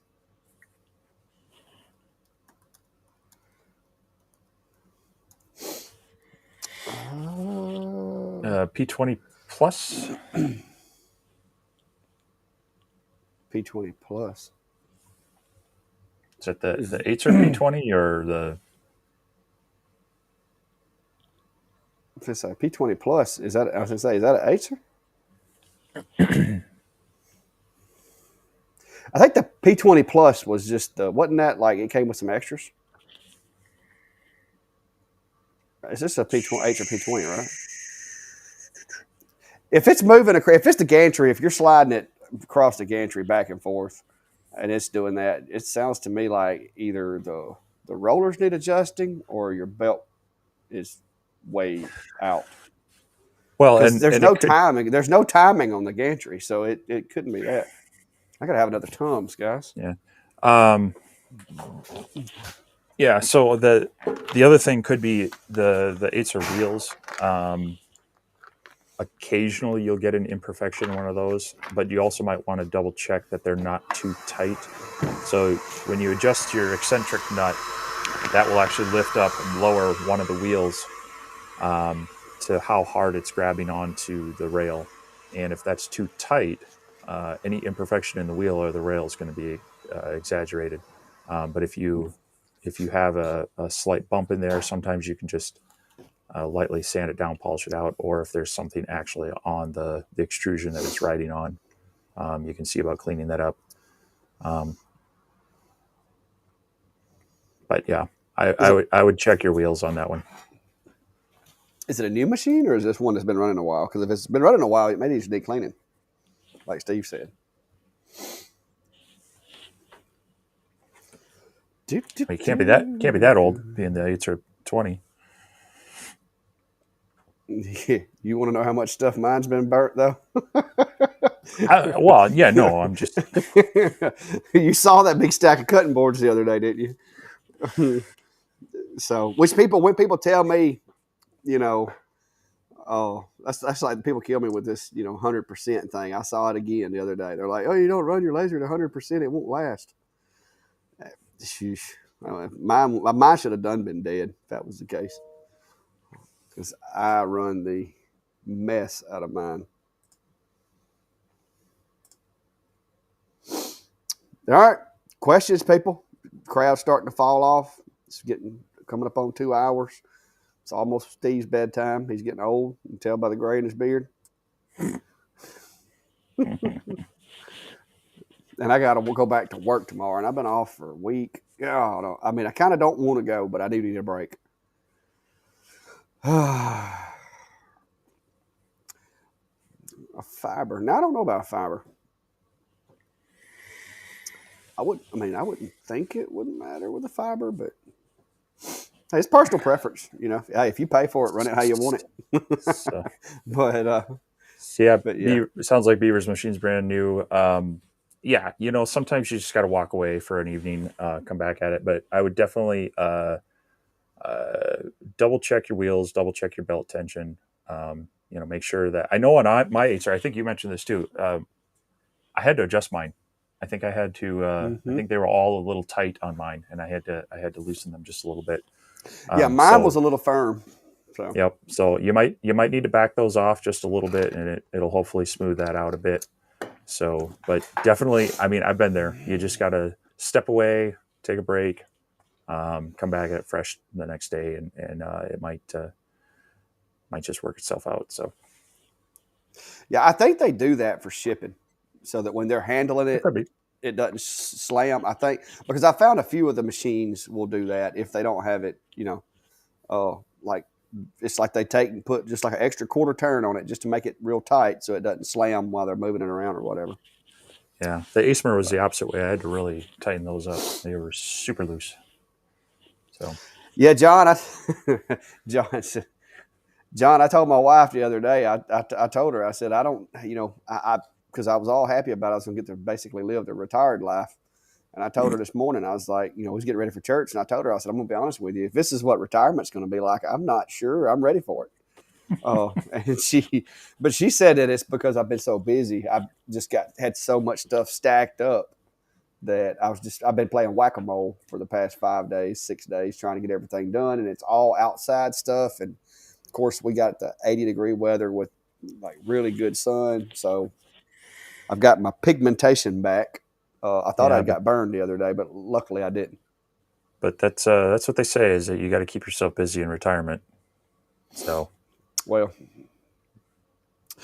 yeah, if I had a 100-watt diode, Jack, I probably wouldn't run it at 100% either, or a 100-watt fiber. I mean, I'd love to have a 100-watt fiber. Jack, if you get tired of that thing, you can just drop it off. I'll send you the address. yeah, Well, Mark, I only have one gear, and I'll go back and Steve gets me on this a lot, and people make fun of me and say that I don't sleep or whatnot. But when I was really really young, back when I was a kid, they had this new thing that everybody had called Ritalin, and and my doctors wanted to put me on Ritalin. Of course, my dad grew up in the 1940s, and he just said I just didn't work enough. So my dad's cure to keep me from getting in trouble and being a pain in the rear was that I had all kinds of chores and things, and I mean, so since I was little bitty, I have basically went from the time my feet hit the floor until the time my head hits the pillow. Since I was literally a child, and so I don't sit and watch TV. I don't sit and watch football games. I don't sit and watch soccer. I don't sit and watch hockey. I'm out here building, working on things, doing stuff, working in the yard, tractoring, doing something. I can't sit still, literally. I mean, seriously, I can't. Uh, it's been killing me to sit here behind this computer and talk to you guys for 2 hours. That's why I'm a little. Sometimes I get a little animated and I'm going and doing things. I suffer from a little bit of hyperactivity disorder, but with that, I also got a bad case of, my wife calls it laser beam focus, which basically means when I start something, I physically cannot make myself stop it until I'm either at a defined stopping point or I'm finished. And those defined stopping points don't make sense to everybody else, but it makes sense to me. It has to be some point where I can come back in and start back with minimal like risk of something going wrong. And so, yeah, that's pretty much been me since like 5 years old. Uh, so that's how I'm able to accomplish what I do. Steve sends me texts all the time. It's like, dude, do you ever sleep? I mean, you're in the shop again. Do you do this? Do you do that? And a lot of people are like, I don't think you sleep. But that's just the way I am. And up until recently, I had my 80 hours every 2 week job, and I had a couple more side jobs, and I was always in the seat of a patrol car. Uh, and now all I do is this and my Monday through Friday. So when I get home in the afternoons, I'm out here working on stuff or texting Steve and trying to figure out what our next little project's going to be. Yeah, well, I'm often so I have a staff at work that I supervise, and I'm often preaching to them work life balance, uh, because some of them get a little too invested, a little too willing to go the extra mile, and I'm like, you know what, we're not saving lives here. It can wait till Monday. Go home, relax. I need you back at 100% on Monday. And that means different things for different people. I know for myself, I need to keep, if I don't keep myself busy, then and I just sit and watch TV, then I'm going to be sitting and watching TV. I'm going to be watching TV and snacking, and overall, it's just not healthy for me and such. So I do need to Yeah. keep myself busy in the shop, both mentally and also physically. But yeah, I like my relaxed time too. I need my downtime, because some days I don't have a physically demanding job, but there can be some mentally stressful days, and they can wipe you out almost as much. And so it's kind of a balance of, do I recover from that by getting out in the shop and doing something, or do I just chill for a day? So yeah. Yeah. This is my happy place. This is my therapy too, guys. I mean, it is honestly. Oh, I love being out here. I enjoy it. Now I enjoy my family. I enjoy friends, but I enjoy being out here working, creating things, learning things. It's fun. um, Frank said he found some clock hands for $12. cool. Amazon. There was one But yeah, question about the air assist cones. Do they need to be metal, or would plastic style be okay? Technically, plastic would work. However, they do add an extra fire risk. So I would recommend you get more of a metal style, or on some diodes you can actually get the kind of offset style, where it's not an actual cone, but it's more of like a 3D printer nozzle, and it's spraying from the side. Um, those are probably less likely to be a fire hazard, but some of the cone ones, I've seen them start some pretty nasty fires. So I would be cautious about those. So well, I'm not a 3D printer guy because I don't have one yet. But I also know that it depends on what material they're printed out of. Some of the materials have a substantially less melting point than mm-hmm. most of the plastics that are used in the construction of lasers. So you may want to watch for that too, because I've seen some folks that say they bought one and then it just like melt and fall apart. Well, right. I mean, PLA will melt in a car that's just in the sunlight. So you can imagine if you got a little bit of heat from your laser. Now, granted, your laser should not be heating up that much. I've taken an IR thermometer to mine just to see how much that brass sleeve on the X tool heats up, and it's barely triggering 100 unless something's wrong. So Yes, sir. anyhow, He said he thought that would be risky. And like I said, I'm not saying that it's not going to work. A lot of the ones that we get with aftermarket kits have plastic parts. But, you know, plastic seems to be a little harder to clean too than metal, because you'd have to be careful what you cleaned it with. With metal, I mean, you can technically take a little wire brush and go at it if you need to. Oh, or soak it in acetone. yeah. Chris says PLA will melt in a dishwasher. I didn't Mm-hmm. know it was that sensitive. I knew PLA was easier to melt than ABS and what's the other one? I've been doing some research on 3D printers. I'm trying to decide what I want to get.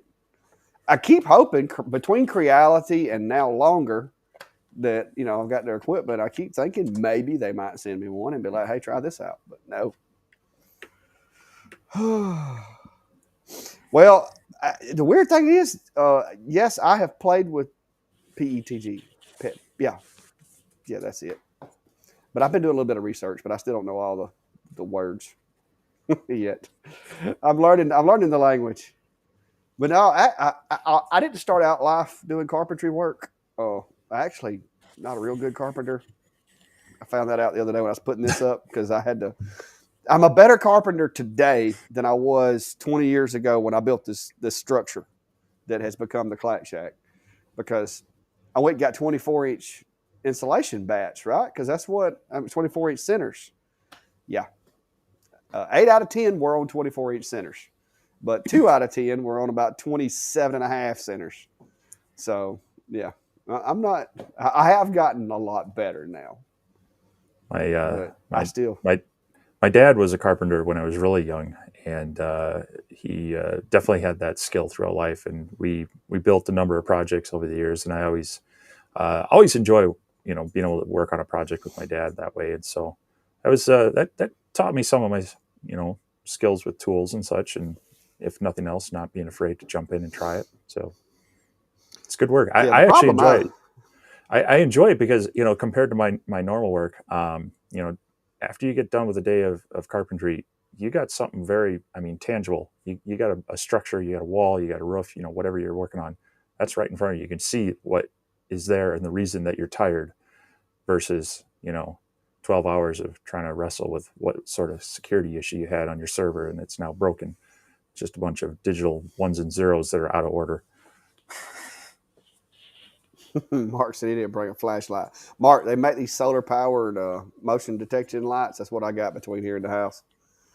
But yeah, like I said, I didn't. I've spent the past 25 years of my career learning a skill that really has no other application than what I do. Well, there's a couple, but they're not something you want to do on a daily basis. So the skills that I have spent myself learning for 25 years, uh, dealing with, making entry into houses and rappelling off of buildings and stuff like that. There's only so much. There's only so much of that you can do. There's only a couple of jobs that you can do, and it's not really a job that a 50-year-old man wants, and that's where I'm steadily approaching.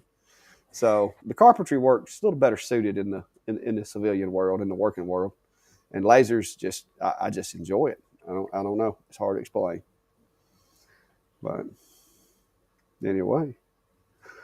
3D printing is slow. I've heard that, Brian. Steve's told me that it's not going to be as fast as the lasers.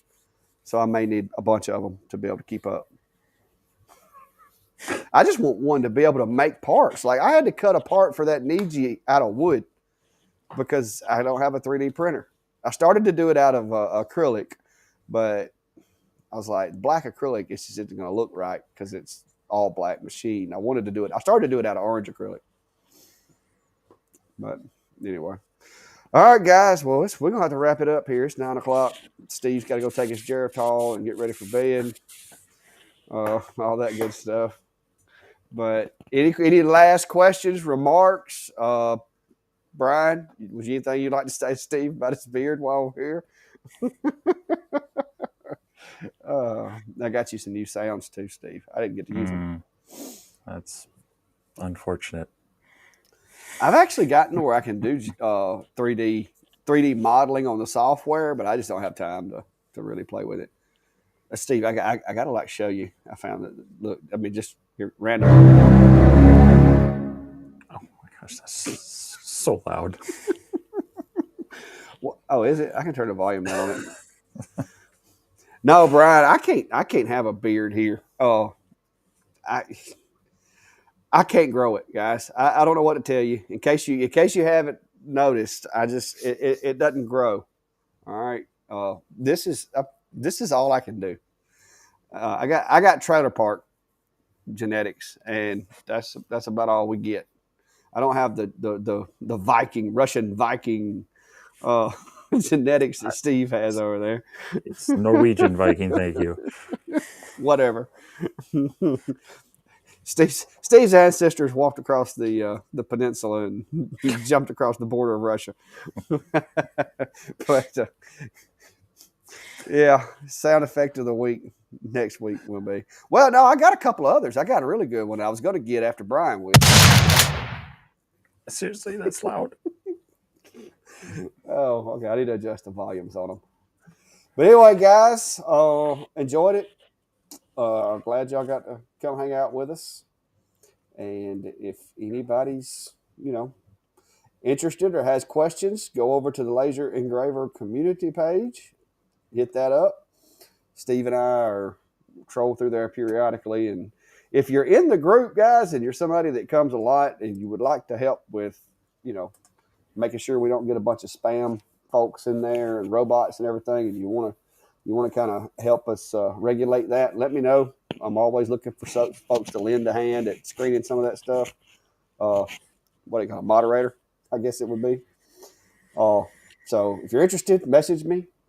Just make a comment in the page or whatever, because we'll be more than glad for the help. Because we have had a few people that have gotten in and instantly just started spamming everybody with stuff, and I don't mind sharing, but don't overshare. Don't just keep slinging stuff, especially if it's just spammy stuff. Now, if you're Steve selling lenses occasionally, I mean that's what it's for, Yeah. guys. It's for networking. Yeah. But don't come in Yeah. there just every day, 3 times a day, trying to sell something. That gets Yeah. old quick. We want it to be beneficial to everybody. We hopefully people give as much as they ask, as far as that. So yeah, when we see people that are just joining to uh, try to sell things to people and nothing more than that, we're gonna nix that. But we do want people to be able to share the projects they're doing. Maybe if they've done a video or something, or they spun up some cool project or whatnot. We want people to feel comfortable doing that, but we don't want people to feel spammed by commercial stuff and whatnot all the time. So Yes, sir. But y'all have a good night. The KR Aitzer rotary video. I'm working on that, guys. I had a couple setbacks, run a little long. Hopefully, can finish that up tomorrow night. But I do have the longer L5 kind of in the queue right now. Should be coming out as soon as I can get everything done on it. Which I was a little. I'm not gonna lie. When I opened the box for the longer, I was a little disappointed. But then after using it, it's a decent machine. So if you should see that come out in the morning, and check that out and go watch all Steve's latest stuff. That's how you. yeah, Like I said, watch the videos. I should have the Ortour rotary out. I'm gonna guess tomorrow morning. I just got a few things to add into some of the details, and we'll get that launched. So hopefully people enjoy that. And then I have another project video in the can to come out shortly after that. I may be rapid firing them this week. I've got a few things to get caught up on, and so I always appreciate the views and the feedback and the information that people want to ask questions on there as well. All that does help us out and make it feel worthwhile. So definitely check out both Oh yeah. channels, and we will be back here again next week. All right, guys. Later.